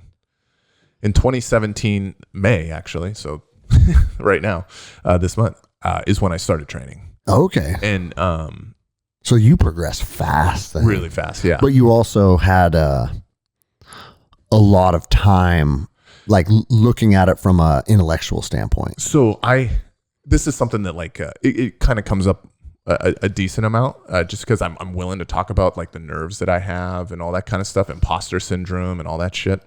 How I still will like drive up to the academy and sit in the car and be like, gosh, I don't know. Like I still deal with that shit. I don't know why. And it's not just gym dropping like to your gym or something, like your own home, my own home. Yeah. I'll still have these nervous moments. And I think that's good though. I think if I don't let it control me, it can be good. Yeah. If I let it get a hold of me, it'll be bad. Well, and dude, I've told this story on the podcast before, because when I was training with Bushesha, I knew what rounds with Marcus felt like. Yeah. And it doesn't feel good. Right. And so driving home between my office and my house, the off ramp to where his jiu-jitsu academy was at was right on my commute home. Mm-hmm. Almost nightly. Like the off ramp would be a mile out, and I'd be like, bro, you tired, you beat up, you had a hard day at work. Mm-hmm. Just go right by the off ramp today. Yeah. No, don't go by it. Fucking pull off. Yeah. And spend an hour and a half training. Yeah. And bro, I feel like two fucking people in my head, because I would have this debate with myself almost nightly. And the off ramp is approaching rapidly, because everyone in California drives 80 miles an hour. Mm-hmm.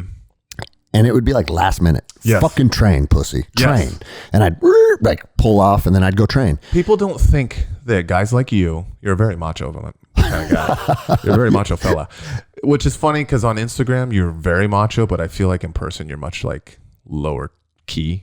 People might not realize that. I'm not trying to blow up your spot, but you're a very macho guy, but like you're just self-deprecating and like joke around and all that shit. And like, but what I'm saying is, I don't think people realize that people like you, or people like, maybe they look at me as like just being a black belt, that you go through that. Yeah.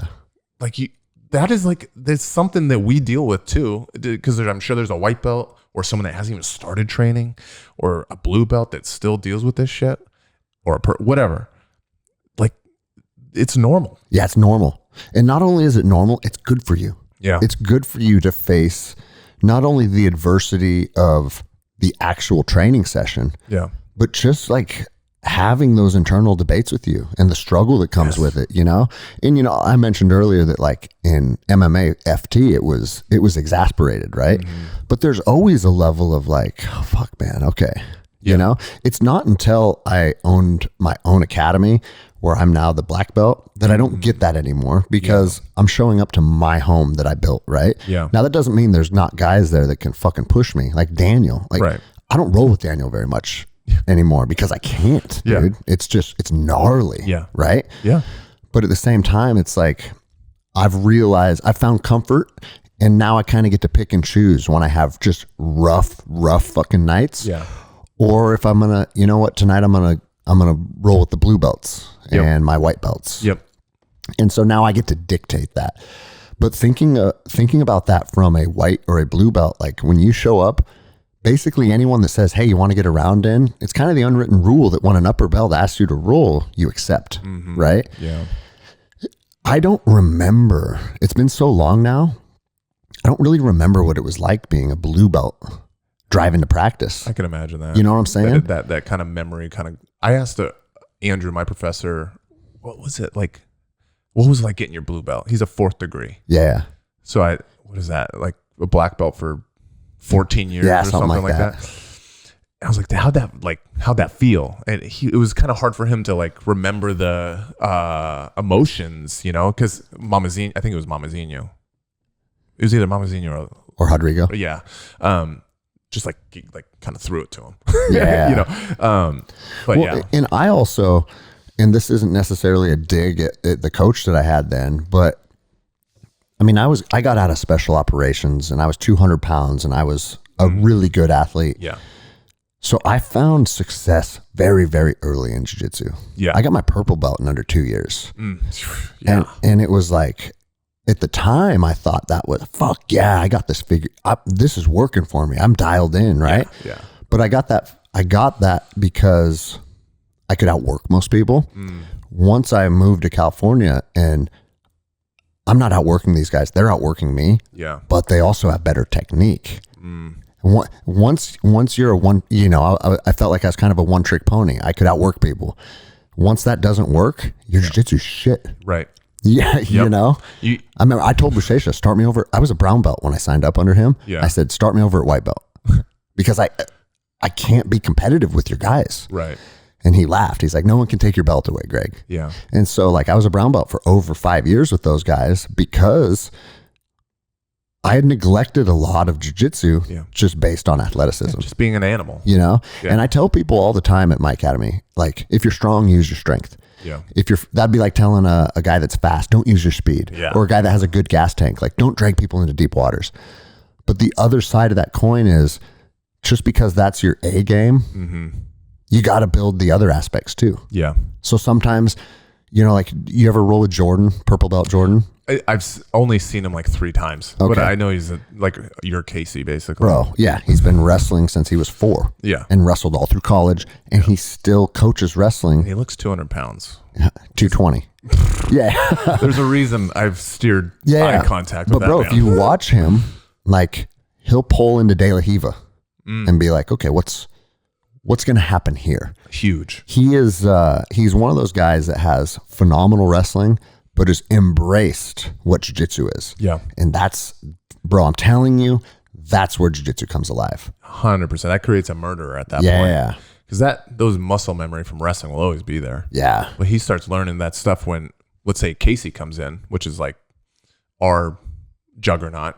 Sounds That dude's like Jordan. a fucking monster too. Yeah. I remember that dude got on top of me I was a black belt, he was a blue belt. Yeah. And it's like, I don't care who you are. I get a butterfly hook in, I'm going to be on top of you. That's your game. And bro, I fucking put my butterfly hook in and it's like, it felt like he was cemented to the ground. I was like, why can I not move this guy? Yeah. And then come to find out he's a lifelong wrestler. And also, wasn't he like a competitive power lifter? CrossFitter. Yeah. So, I mean, the amount of athleticism 20 years of wrestling behind that base. Yeah. Good luck. Right. And like you guys had Bob, blue belt Bob. Yeah, that's and right. Like it was like Bob, I think at that time was kind of your Casey, where it's what we say is like, that's your unassuming guy that walks up and goes, "Hi, would you like to roll?" And they're so sweet and nice. And then they literally murder you. Yeah. And make you question doing jiu-jitsu again. But here's what I always say about those guys. Those dudes are blessings because they're out walking around. Yes. The world has those men. Yes. And I hate to admit this, but there's some guy somewhere that's never stepped foot in a dojo.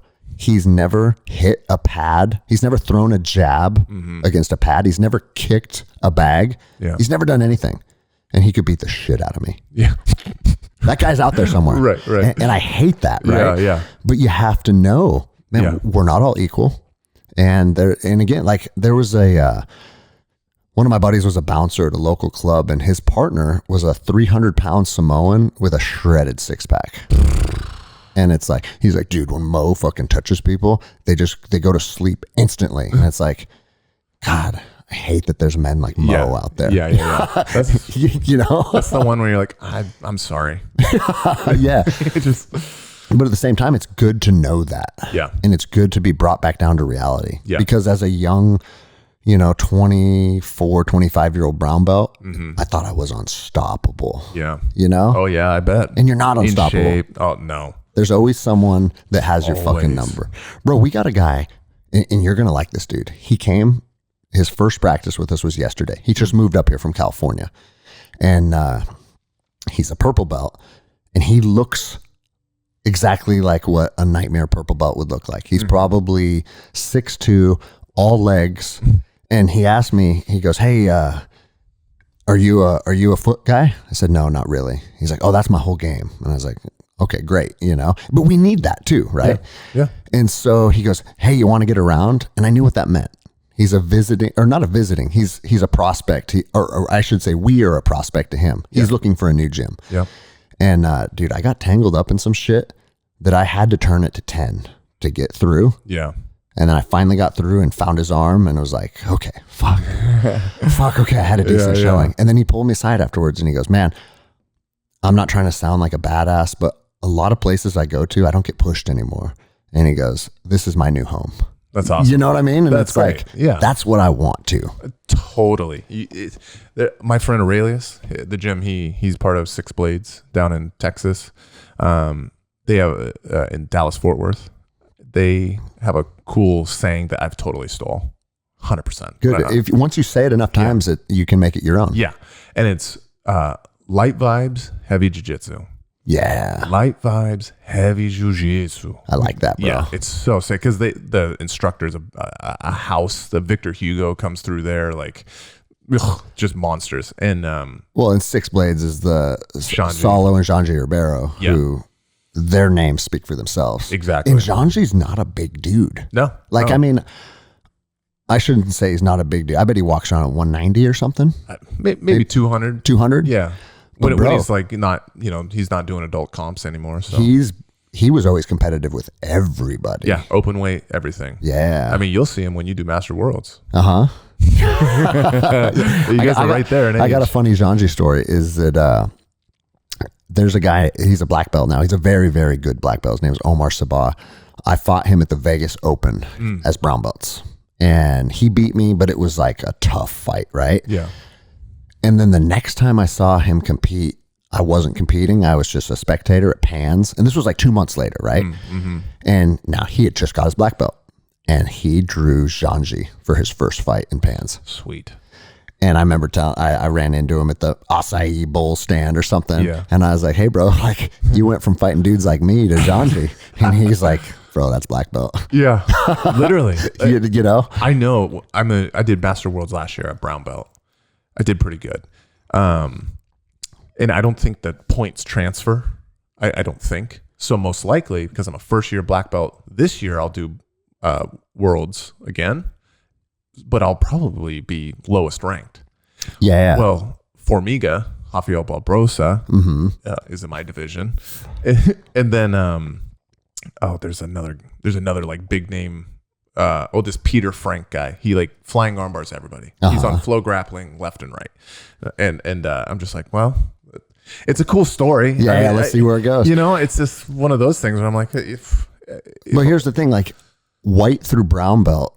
You are, and this isn't an absolute, but it's kind of it's kind of an unwritten rule that you have similar level of experience.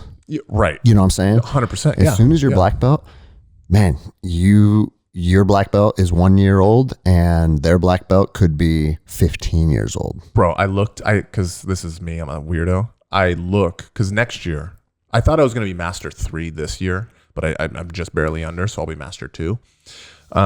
Next year, I'll be Master 3. So I was looking at who won last year, Black Belt Master 3. Yeah. And I'm researching it.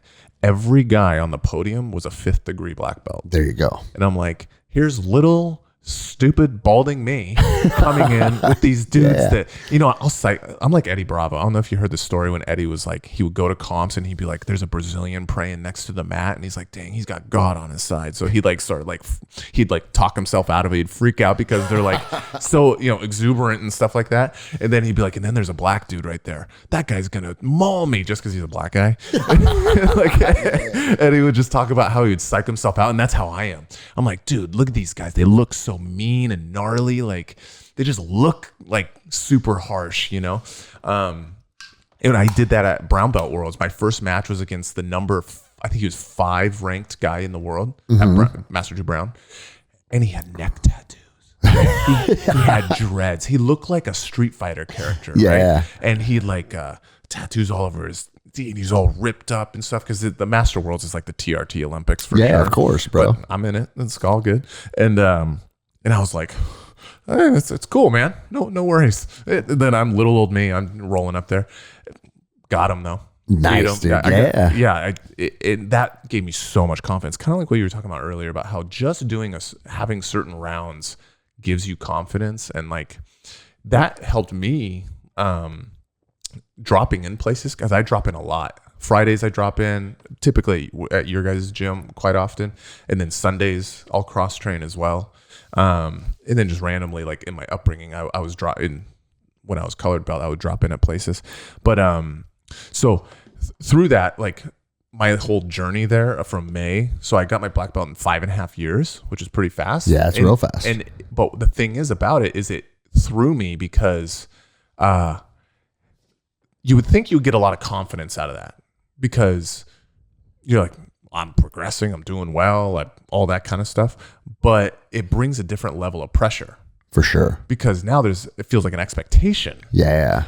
Something that our friend Tom, he's a blue belt under us. I want Tom to roll with this guy that signed up yesterday. Similar body type and all that. Yeah, they'll have interesting matches. And it's one of these things where Tom just had a tough loss in a super fight against a super tough 10th Planet, one of Nate Orchard's guys, his daytime instructor. And Tom got caught, but he was winning the whole match. He had the guy in a deep triangle. He was literally winning the whole match. Tom is a fucking anomaly, bro. Exactly. And there's a couple people that have asked me, like, man, I don't know if I'm over belted or like what I'm doing wrong. Cause like there's guys like Tom that walk in. I'm like, take that guy out. Take Tom out of the equation.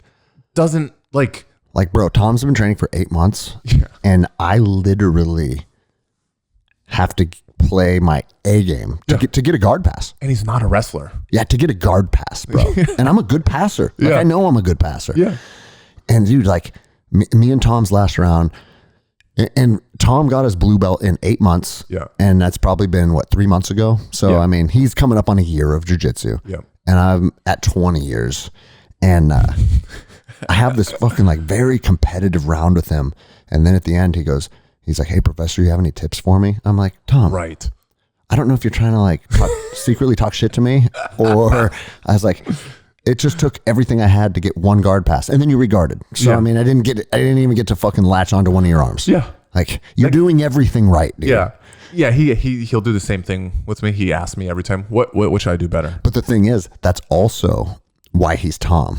Right. Because every single last tiny detail of every single roll, he wants to analyze and he wants to figure out if there was any mistakes that he made, he won't make them again. Yep. It's fucking crazy, bro. Yeah. And dude, and that's one thing that jiu-jitsu, I talk about this often on the show.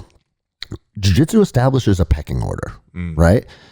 And I think a lot of people attach like negative connotations to the phrase pecking order, because it's like, oh, I'm up here and you're down here. That's not really what I mean by that. What I mean is like everybody knows where everybody's at.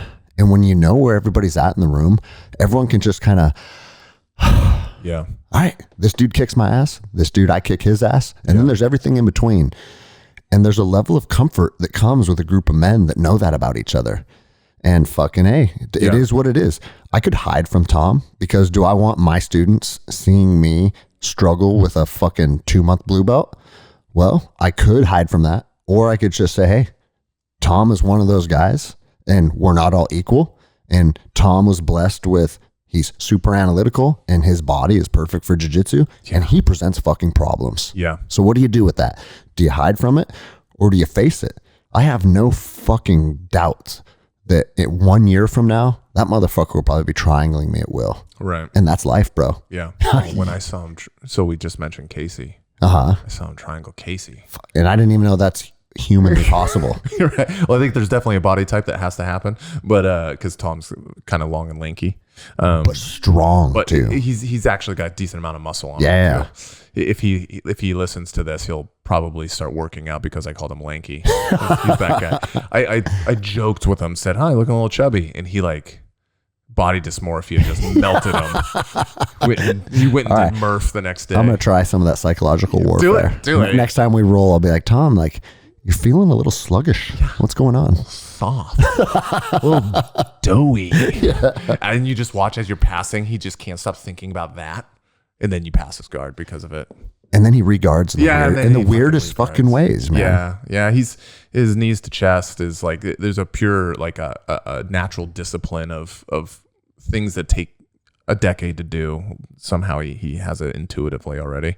You know what's funny though is like you said a couple minutes ago, like Eddie Bravo would see a black guy in his division and get nervous, right?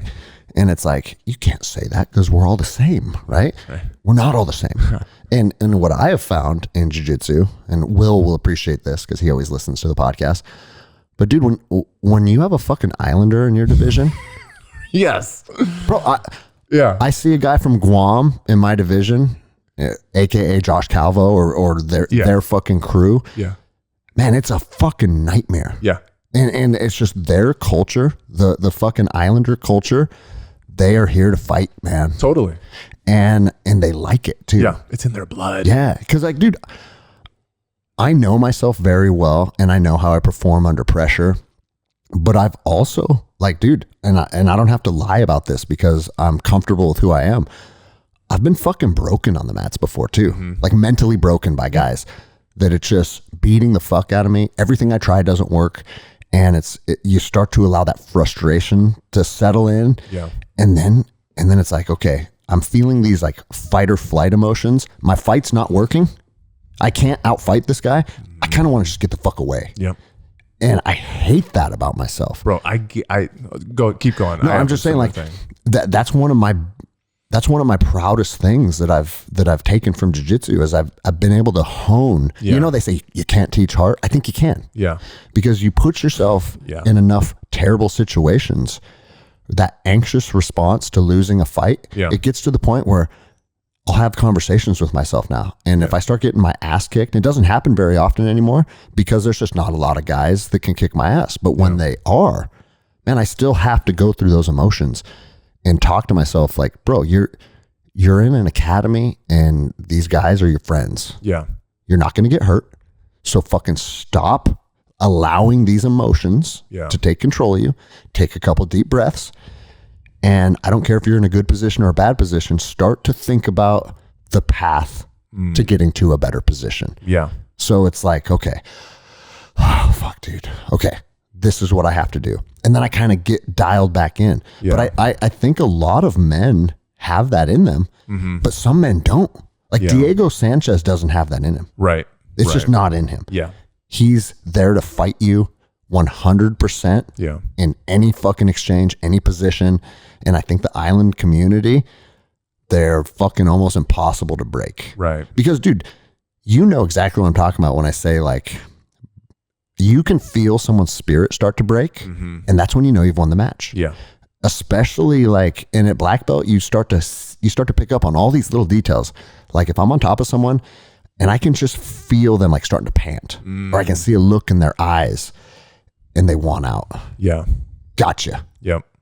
But I've been on the receiving end of that too. Literally. You know? That's how you start to understand it. And at blue belt, I think I did 2 tournaments at blue belt. I didn't compete at purple belt because I was basically a purple belt through COVID. Yeah. And but one of the reasons I progressed quickly was because I literally had one-on-ones with Andrew. Like, during COVID, we had our own little circle, I guess you would say, like most academies did. Yeah. We put up paper in the windows. See, that's how you started training with us, though, right? Because I was open about it. Yes, I'm open. If you don't like it, fuck you. I didn't know about all your other bullshit from work and social media. Like, okay, I just was like, okay, Electric North is right there. North Sound, I wasn't really too interested going there. So I was like, let me just go out there. And then you guys were, I think maybe you posted a photo when I looked at Instagram, there was like a group photo. I was like, okay. And because of where we're located in the heart of Everett, it was a little risky at times because we had some of those secret shoppers that they were sending around. Bro, so we were kind of we were on the radar a little bit. So you had to play the game a little bit. Yeah. And it just made sense. And I was like, well, I'm a psycho. And I have one of my very good friends happens to be a he has a master's in public health.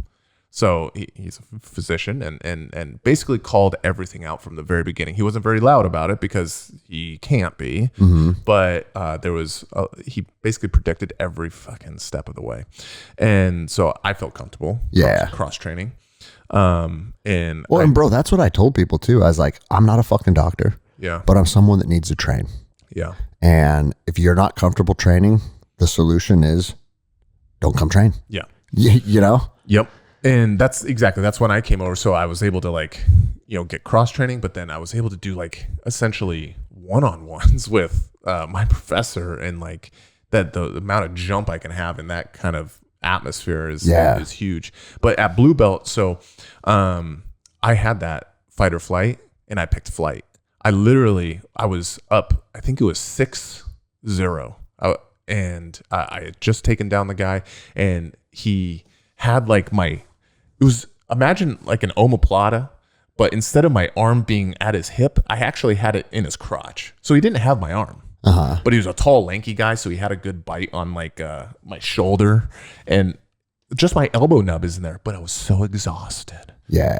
And I'm thinking here, he's on his back, almost like an omoplata. Just think about that. But instead of my hand being in his hip in the correct spot, it's pinched in between his legs at his butt, basically.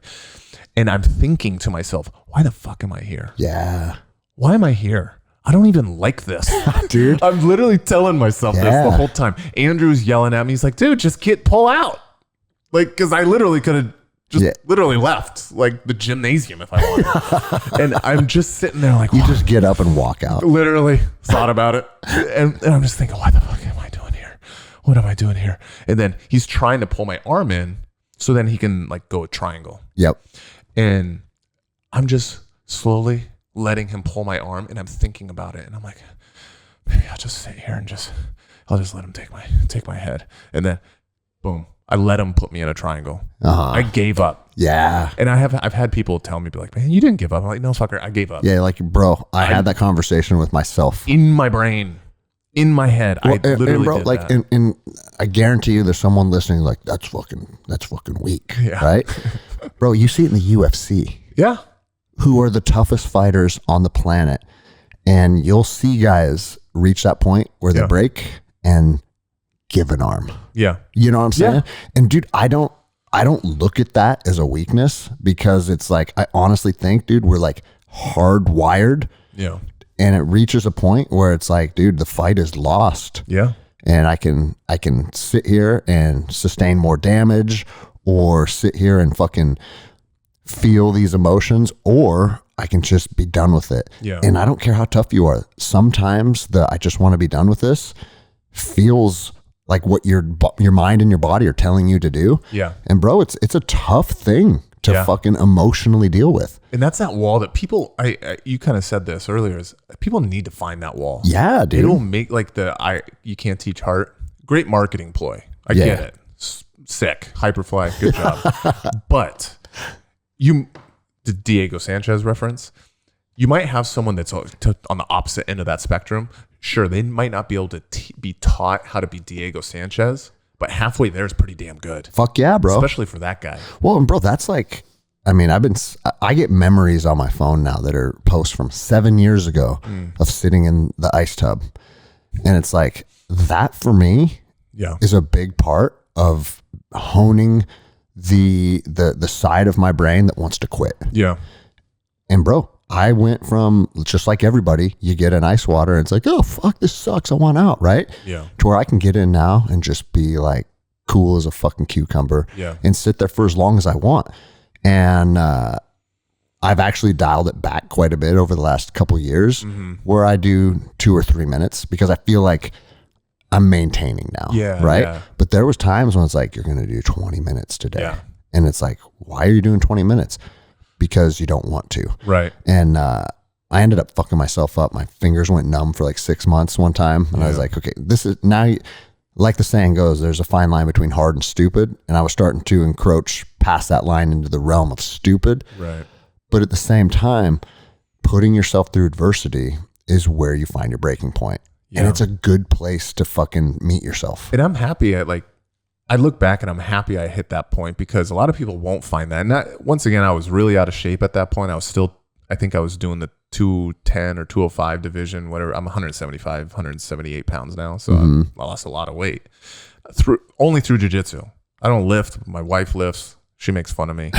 She probably deadlift more than me. Well, but bro, fatigue makes cowards of us all. Literally. And that's a truth. And that's what happened. I was winning, and I wanted a way out. I had a way out and I took it. And now I can look back and be like, you know, I recognize those moments now when I'm going with you, when I'm going with Mo, or I'm going with Andrew. And there's less people that can put me there in that moment. Yeah. But there are people that can. And I know in that moment, I can just literally take a breath, and in 7 seconds, you're going to be okay. Yeah. Literally. For sure, bro. 7 seconds after you just had a hard scramble, you almost passed my guard and I re-guarded, and then it took forever. You're chest to chest, and then I finally get some frames back. Just maintain. Yeah. Just maintain. Oh shit. You know? I'm okay. I'm alive. Yeah. I'm here. Like, I didn't have to give up. And That bro, is huge. And it trickles into other parts of your life. I was just going to say that it trickles into all parts of your life, because when you're faced with something that is emotionally distressful and it's like affecting you, you now have that to fall back on. Be like, no, you're okay, man. Yeah. And you've been here before. Yeah. And you can deal with this.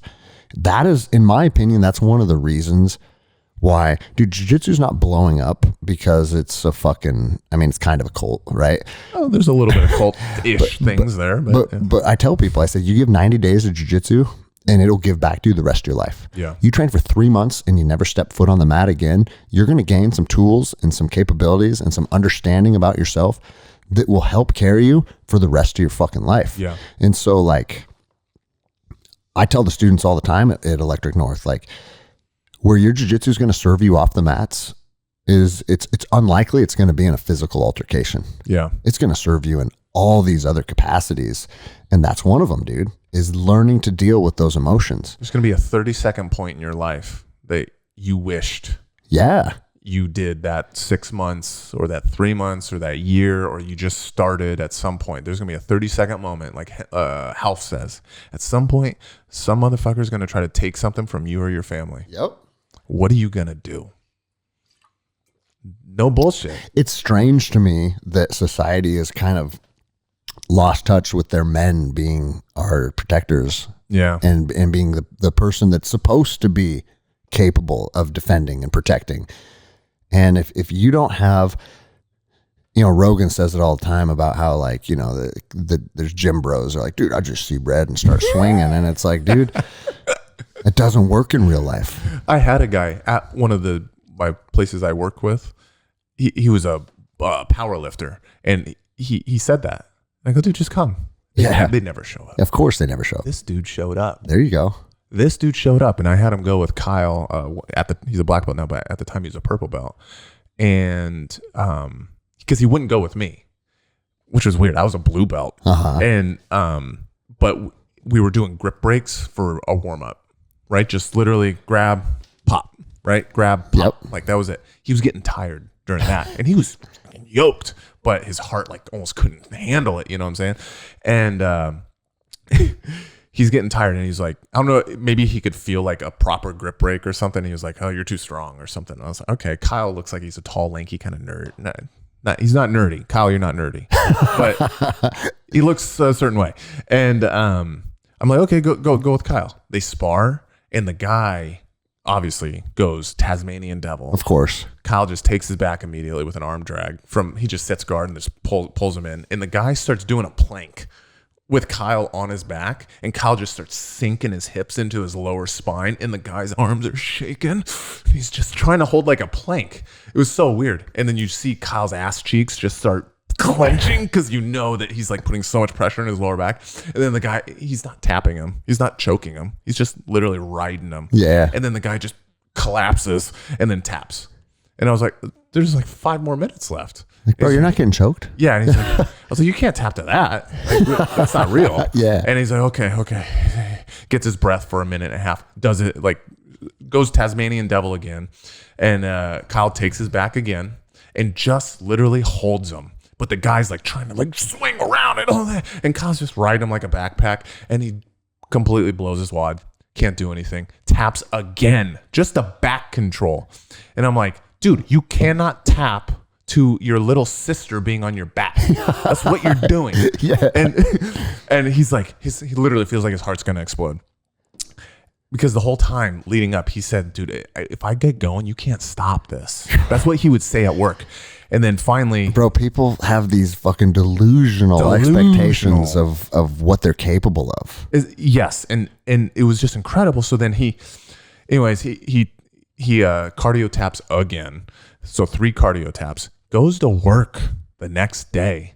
And they were like, so how was it? Because everyone knew he was actually going to come. Yeah. And they're like, how was it, man? And he's like, good. I didn't get choked out or anything. They tell me, I go in 2 days later, they bring it up and I go, no. It was worse. Mm-hmm. If he got choked out, I would have been like, dude, good job. You showed up and you got choked and that's what's going to happen. I go, that dude tapped to not even pressure.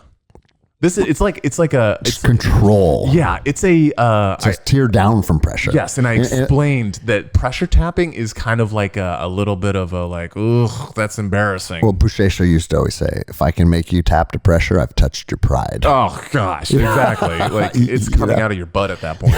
And then like, there's like, I explain the hierarchy of embarrassment taps, and I go, there's wrist locks, the ankle locks are a little bit higher, but wrist locks are super embarrassing. And then there's pressure, and then there's like mother's milk and stuff. And I was like, he didn't tap to any of it. The fat ass just got tired. And I was like 3 fucking times to a guy that's 185 pounds and lanky. He don't look gnarly. And he probably never came back, right? See, and that's the fucking crazy thing is like, that's one of my favorite things. We talked about earlier how a couple new students had false expectations on how they would perform. Yeah. And when it didn't go that way, they're like, where do I fucking sign up? Yeah. That's my favorite, dude. Yeah. Because everybody that hasn't stepped foot on the mats is going to have a false expectation on what it's going to feel like, how they're going to perform. And it's like, once the curtain's been peeled back and you see your deficiencies, you got 1 or 2 things you can do. Continue to hide from it, or you can jump in and say, how do I fucking fix this? And you're going to have that moment multiple times throughout your journey. Yeah. That's fuck the yeah, you are. Thing is like one thing I can speak on is like how to like commit yourself, and like if you want to progress quickly, which you don't have to. Like if you hear someone that got their black belt fast, that's bullshit. Whatever, literally doesn't matter. Yeah, and it's like and then the comparison game is cancer completely. And I know that because I do it. But what I did was, especially with Olivia, my wife, she's purple now. We said 1 year. Just let's commit to 1 year because it'll last us a lifetime for self-defense reasons. I say that to cops all the time. Yes. If you're a fucking cop and you are listening right now and you haven't committed to 1 year, you're fucking failing yourself. Literally. And like we just had a cop come in. He's a sergeant, I think, something like that, from one of the local cities.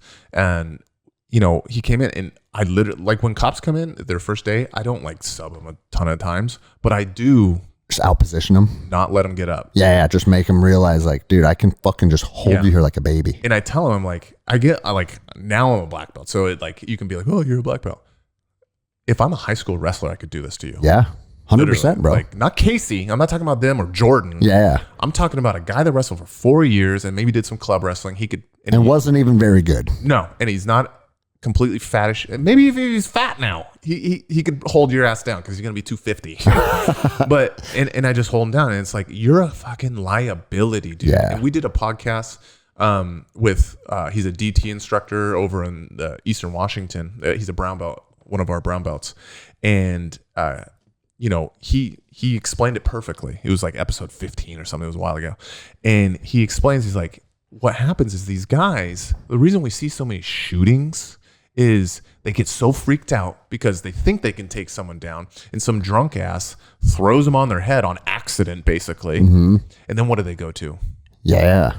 Well, no, they're going lethal immediately. It's all those emotions that we just talked about. Yeah. Right.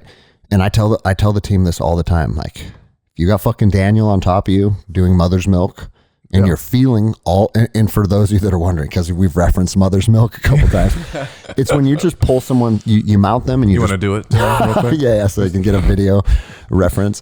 You just basically smash your chest into someone's face and now they can't breathe. Yeah. And bro, when you restrict someone's breathing, that's when the panic really comes alive. You're getting waterboarded with another man's chest. Yeah. And so like, do you want to feel those emotions for the first time in some dark alley when you're on patrol? Or do you want to do it with fucking Daniel on top of you? Right. You know what I'm saying? It's like, it's a no-brainer. But you're gonna pull your gun. The thing is, these people don't know Yeah. that that's what it's like. And so like they don't give themselves the training opportunity to feel that and experience that. Yeah. And then a lot of cops, I think they do feel that for the first time in a real world altercation. That's fucked, man. Yeah. And it'll mess with their head too, is because like, I don't know about you, but like we'll get cops come in and then they don't come back. And it's so disheartening to be like, man, like, or they'll talk to me about doing once a week or something. Yeah. And I'm just like, dude, yes, once a week is better than nothing. I don't want to say that for people that are like training once a week or that's all that you can do or something like that. I say it all the time. Some jiu-jitsu is better than no jiu-jitsu. Yeah. However. Yes. However. Big however. If you're not putting minimum 2, and my magic number is 3 or more. Yeah. If you're not putting 3 or more days a week into training, you are not going to progress into a point where your jiu-jitsu comes alive in a real world altercation. Right. And that's kind of just the number that I've seen over the years. The guys that put in 3-4 days a week. Yeah. They can get as good as they want to. Yeah. You know? And I like to point out, like, at the one guy that came in recently, I said, do it for your wife. Do it for your family, that, you know, there's going to be a scenario where you accidentally, you didn't have to pull your gun. I always bring up the Wendy's one where there was 2 cops and the drunk guy in the Wendy's parking lot. They burned down the Wendy's. It was a couple of years ago. Mm-hmm. And they tackled a guy and all that shit. But he's a drunk dude that threw 2 cops off him. He starts running. It looks like he turns around with a gun. They light him up. Right. It's like that shit didn't even have to happen. Mm-hmm. Right. Now those 2 cops might be in jail now. So what's your family doing? Yeah. Right. You know, it's not just about like, you're going to get shot. Like, unfortunately we've had recently, like a year ago, it's more of like, what happens when you do a bad shoot and now your family is stuck on their own? Well, bro, I thought about it almost every day that I was on patrol, because when you put somebody into handcuffs, you are grappling them. Yeah. Right. Even a compliant subject, right? Because cops, like, more often than not, the overwhelming majority of the time, people will voluntarily go into handcuffs. Yeah. That's how it goes, right? But I'm grabbing your wrist and I'm moving your hand behind your back. And at this point, I have to be in control of you. Yeah. And if at any time this goes from a compliant handcuffing to a non-compliant person, I have to have the answers to that. That's our job. Yeah. And it's not that this might happen sometimes. Like, if you're a cop and you're on patrol, there's a 100% chance you're going to get in fights sometimes. And like, I used to think about, man, I would be nervous to do the job if I didn't have my jiu-jitsu to fall back on. Because it's like, is this dude just going to kick my ass? Right. Like, that's a scary place to do your job from. Yeah. Like, hey, you know, I'm just arresting this guy for criminal trespass. It's not a big deal. But if he decides he wants to beat the fuck out of me, then that's how the day's going to go. Right. Can you imagine going to work every day with that mentality? It's insane. But I honestly think they don't have that because they don't have the understanding of fighting that we do. And they think like, oh, just pull my taser out. Yeah. And it's like, yeah, okay. In the Northwest, when they got a baggy jacket. Yeah. And it hits a belt buckle and it doesn't get connection. It's like tasers, all that shit fails. Yeah. Like cops used to carry batons all the time, right? And I'm like, I remember talking shit to my partners, like, you carry a stick. Do you know how to stick fight? Yeah, yeah. Because if you're a collie stick fighter and you put time in and you understand how to retain that and how to create angles and distance and in and out, like, bro, like, stick fighting is like Muay Thai. Yeah. There's an art to it. And there's a time that has to be put in. You don't put time into stick fighting. You just put this tool on your belt. Like, I'll take that stick from you 100% of the time. Right. You get one shot. One shot. Yeah. And it's not a Louisville that has some weight to it. Yeah. And now a fucking dude high on fucking PCP has your little stick. You know, it's just, it's fuck, man. We could do another 5 hours on that, because it's strange that people choose a profession that puts them in harm's way, but then they don't want to hone the skill set to be able to deal with that. Luckily, I mean, we have a huge law enforcement presence in my academy. Yeah, same with cops. Yeah, and a lot of our we have guys at both of our gyms from the same precinct. Okay, like there's a lot of guys that actually in the surrounding cities there that come to either your gym or our gym. But what I've seen consistently with cops and this is in both the departments that I worked for, is, you know, both my departments were roughly 100 people, plus or minus. Mm-hmm. There's 4 or 5 dudes that are all into training. Yeah. And they're all about it. And I was one of those guys. And then there's probably another 10 that are like interested and they'll dabble. Yeah. It's like, hey, Greg, will you show me, we got a free hour right now. Will you take me upstairs and show me something? Like, yeah, that's cool, right? Yeah. And then you have 90% that just don't give a fuck at all. Yeah.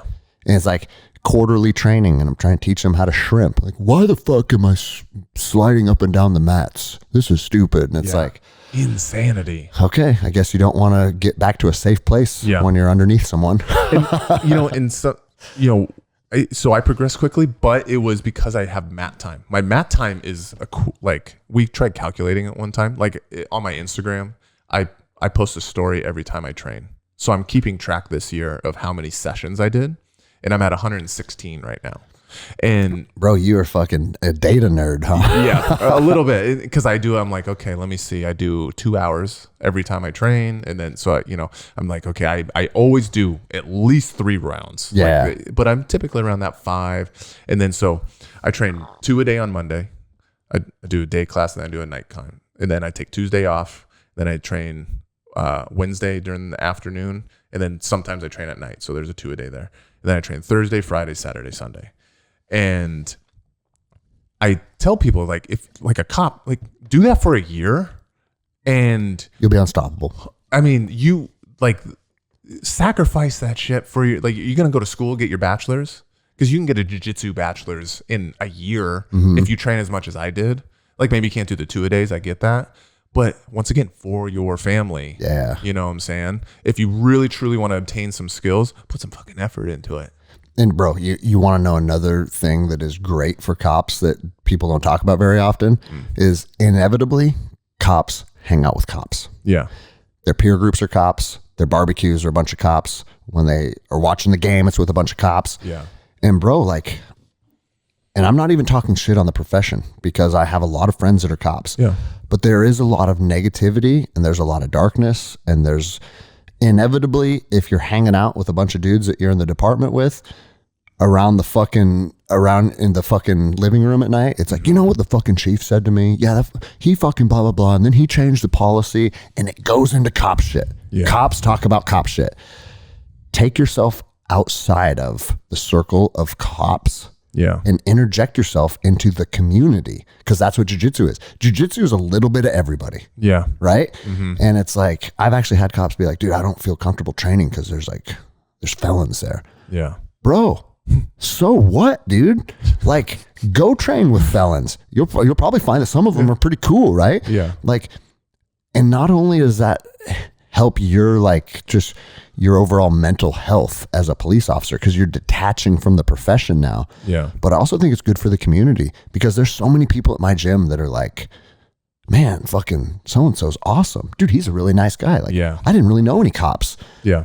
And most cops are pretty cool people. Yeah. When you meet them on the mats. Yeah. They're not pulling you over and issuing you a citation or fucking arresting you for whatever. They're just another member of your community. Yeah. And I think that's healthy. I think it's necessary. Dude, I have a video of, on our YouTube page, our podcast YouTube page, I do some commentary rolls. So I'll film like guys rolling, and I'll kind of make silly comments throughout it.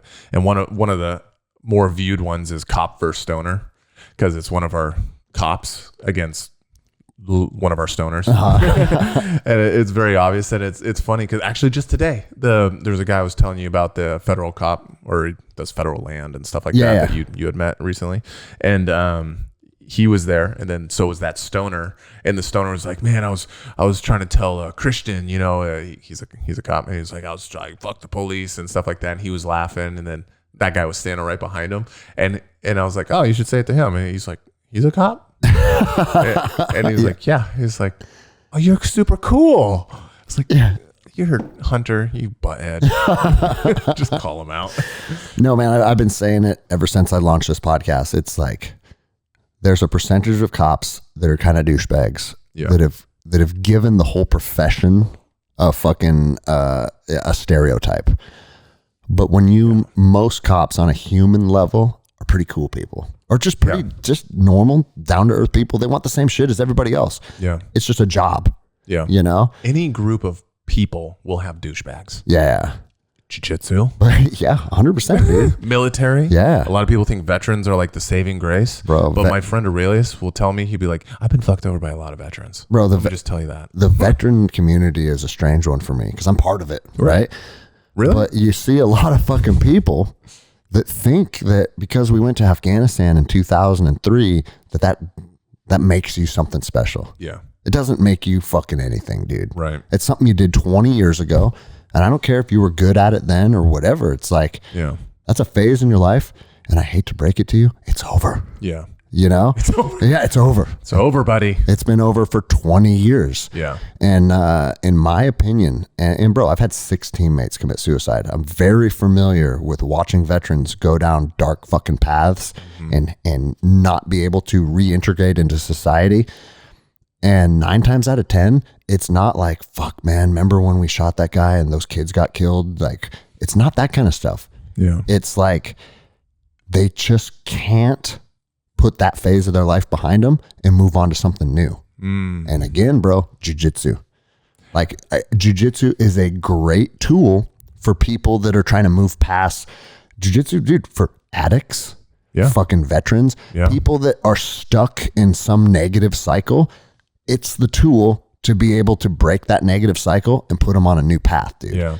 And it's like, dude, we're tribal creatures. You got to replace the bullshit with something. You have to, man. What negative thoughts, addiction, a drinker right here. Yeah.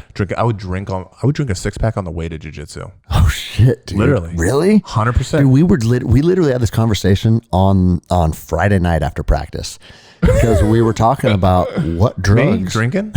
No, we were talking about what drugs are fun to use before you do jiu-jitsu, right? Alcohol wasn't one of them. Because I ate a couple edibles before I rolled Friday night. And the jury's still out on that. Yeah. Because some people love rolling high. Yeah. Sometimes I feel good. I haven't done it very many times. And I only do it on Fridays because I'm not teaching. Yeah. Like, I'm not going to show up to the gym when I'm expected to instruct a lesson. And be like, what were we talking about? Just stuck in clothes guard. Yeah, staring at the ceiling. But every once in a while, I'll eat a couple edibles or smoke a joint before Friday night rolls because it's just basically open mat. And dude, sometimes I feel unstoppable. Yeah. And then other times I'm like, dude, your brain's not working right. And that's why you're getting your ass kicked tonight. Yeah. And so then Tyler was like, dude, I've eaten mushrooms before training a few times and it's awesome. And then Jordan, you know what Jordan says? I like drinking before practice. Oh, okay. He goes, drinking before rolling's my favorite. Bro. And I'm like, bro, drinking before rolling sounds fucking hideous. Well, you can't drink a Guinness, that's for sure. Unless he's a savage. So, I'm not drinking Bud Light, that's for sure. Yeah, that's right. I'll go to North South immediately. But dude, I would literally. I was a degenerate, man. I was losing myself. I used to have it under control, and then I found out I wasn't. So do you not drink at all anymore? At all. Okay. I was concealing it from my wife and stuff like that, and like that's like the big thing is like if you have to conceal it, bro. Like, closet drinking is weird. And I'm not a partier. I'm not out like I want to drink with you or something like that. You're an introvert drinker, dude. I'll go to a park and drink by myself and just think. And so I would do that in my car on the way. Yes, I'm drinking and driving. Yes, I understand it's very bad. I'm a piece of shit. I get it. But that's what I would do. And I had lost myself a bit. But I would still train jiu-jitsu as much as I just said, maybe even more. I was doing 2 a days, 3 days a week. And I would do it. And I would just, it took some heavy moments with my wife to correct that, which I'm not proud of, and we're stronger now. Yeah. But it was a really tough time. That was 4 years ago, so it wasn't that long ago. Well, bro, and that's why that's one reason why I love doing this podcast is because I don't care how fucking badass you are. I don't care if you're fucking black belt world champion or fucking whoever you are.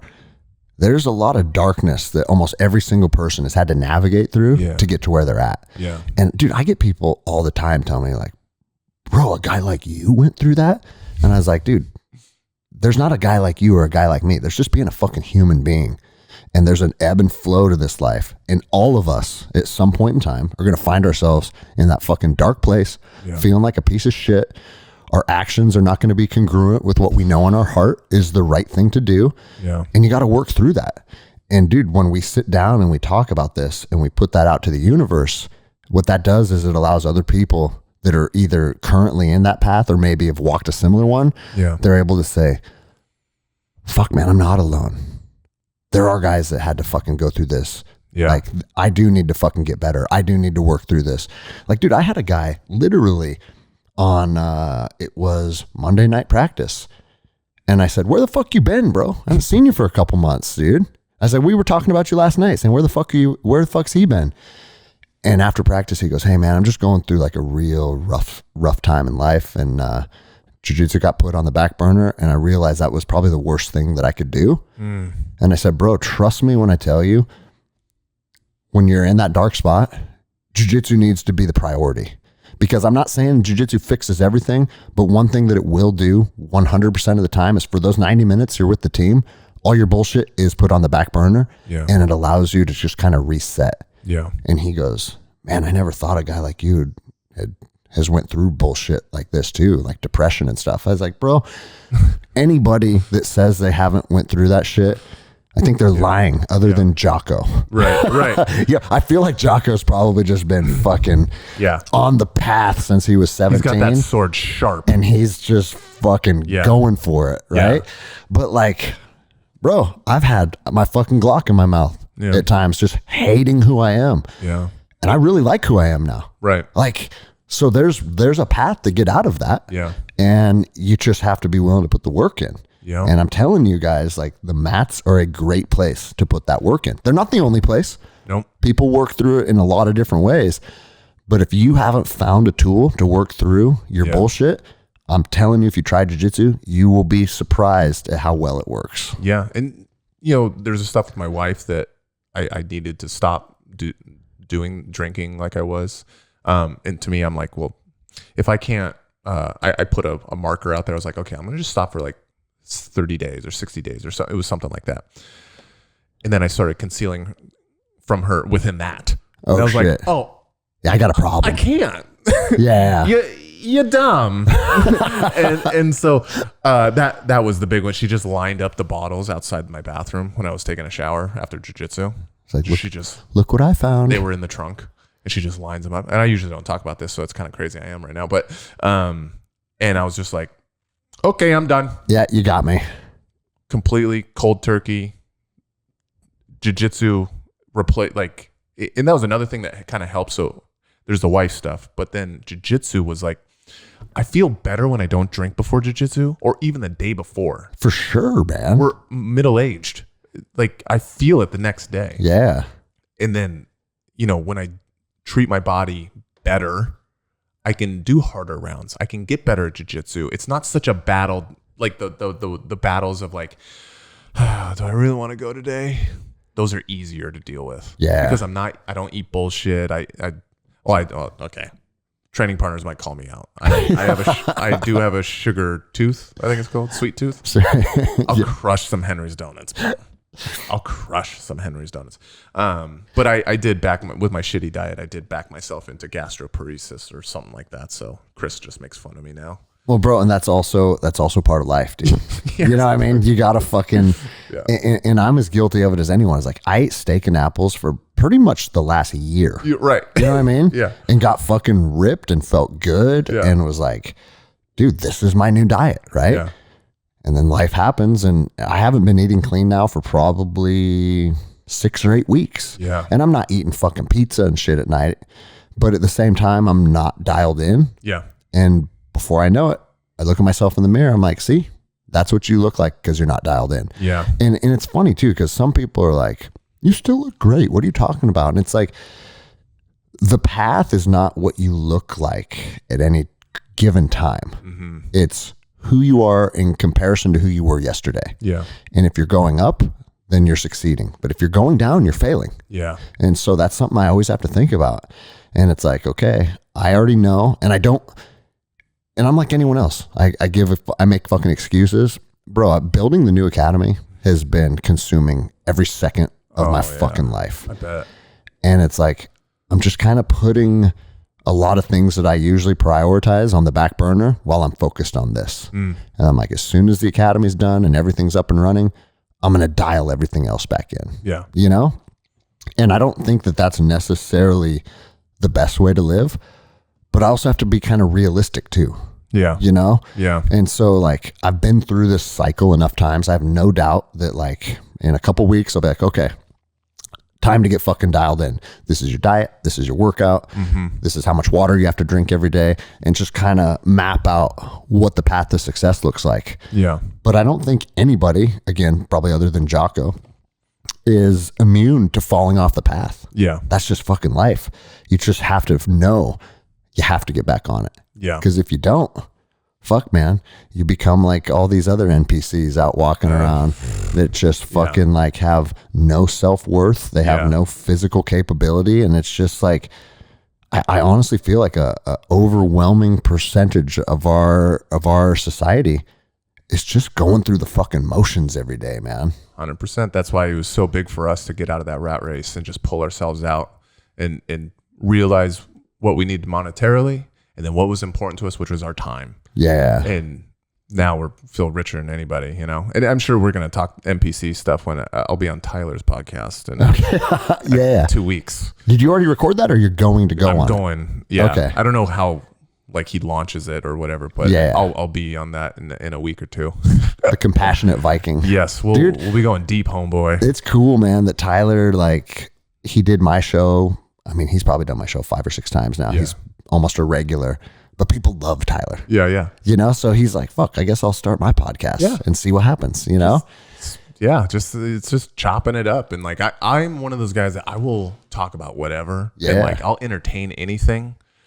I'm not saying I like subscribe to this or that, but I won't call you crazy. I might call you crazy. I might, but like I still think flat earthers are crazy. Sure. But I'll listen to them. And I'll have someone write me now and be like, bro, the fucking earth is flat and here's why. And have it's you seen the light test? I get it. I've watched them. And it's, and you know what? I've been proven wrong about a lot of shit too. For sure. You have to always be willing to look back and admit you were wrong too. Yes. That's key, right? Big time. If you can't change your mind on stuff, you're fucked, man. You're in the gutter. And bro, like for me, that was a big step because my entire youth was dedicated to the wars. Oh yeah. From fucking 18 to 29 was fucking Iraq and Afghanistan. Doing the Lord's work, bro. That's what I'm saying. I used to think like, fuck yeah, dude. Like this is what defenders of freedom do. Yeah. We go to other parts of the world and we fuck bad dudes up, dude. Like, and then as you get older and you realize our government just squandered both of those wars, just said, you know what? We're done now. Fuck it. We don't need to be there anymore. Wait, every president's a war criminal? Yeah. And it's like, oh, I got fucking swindled into something. Yeah. Now there's 2 sides to everything too, because getting swindled into that and being a ranger and deploying over and over and over. Yeah. I think it really helped me become who I am today. There's a lot of that lifestyle that may have been necessary, but I also have to have the humility and be like, I mean, I did an episode called Were We the Bad Guys? It's like, I was the one on the other side of the fucking world patrolling through your neighborhoods. How am I the fucking good guy? Yeah.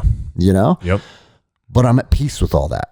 Yeah. I think if you can be honest with yourself and look back on who you were and what you did, and if you weren't proud of it, instead of fucking getting all down on yourself, say, okay, well, what's next? Yeah. You know? Yeah. And I feel like, dude, and maybe it's just a natural progression of age. In our 40s, we have to start to really come to terms with who you are as a man. Yeah. Because, bro, I got buddies that I went to high school with that haven't emotionally grown since we were fucking seniors in high school. Yeah. And it's like the same habits, the same mentality, the same focus.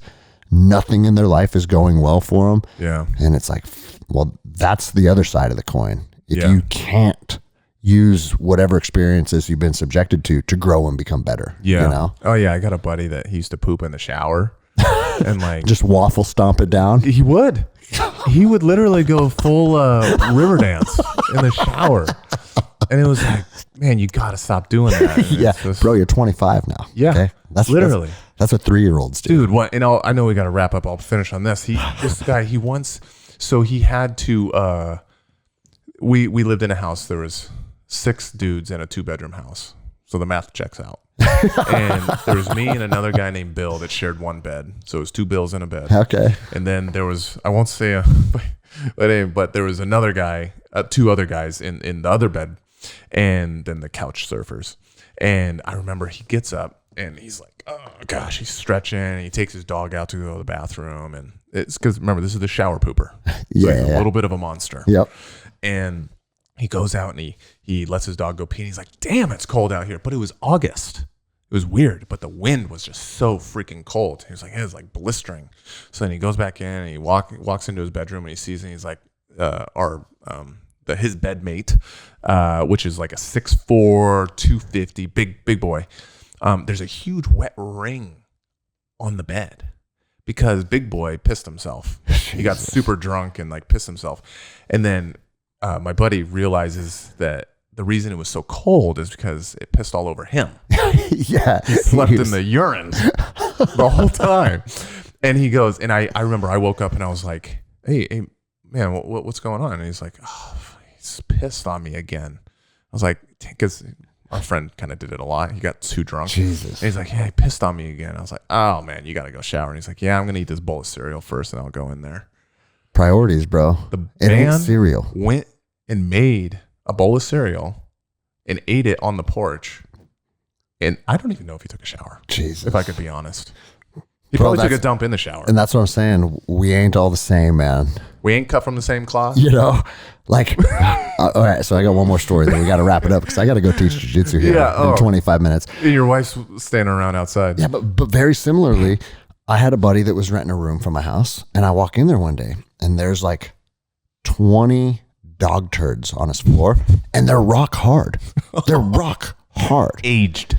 And I said, bro, what the fuck is this? This is my house, dude. Yeah. What is this?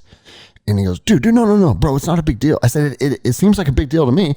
How is it not a big deal to you? He goes, if you let them sit for a few days, they dry up and they get hard, and they're a lot easier to clean up. And I said, you don't live here anymore. Yeah. It was one of those moments. We ain't the same. You put all of those turds in a sock and you beat the shit out of them with it. Bro, I'll walk downstairs, that stairwell right behind you, and every few mornings, there'll be a fucking dog turd out here because our Chihuahua is like old as fuck and starting to lose her capacity to hold her fucking bowels.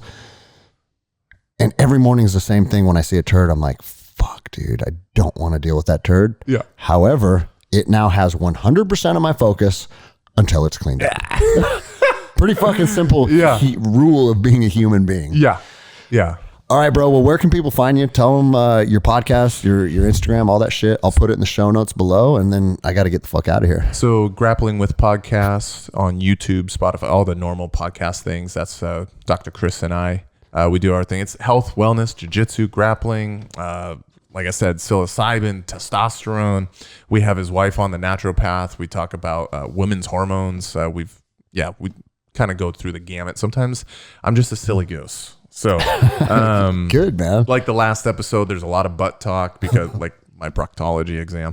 And then my Instagram is apmedia.photos. If you like seeing jiu-jitsu photos, I take those sometimes. So fuck yeah. That's about it. Well, dude, I appreciate it. I apologize. The first hour we didn't talk about jiu-jitsu, but deal with it. Yeah, hopefully that's how conversations go, dude. And that's what that's what I love about this. Just sitting down and fucking seeing where it goes. Yeah, so, we did a long one too, huh? Yeah, 227. I appreciate it, man. And you got to come on Friday, see the new mat room.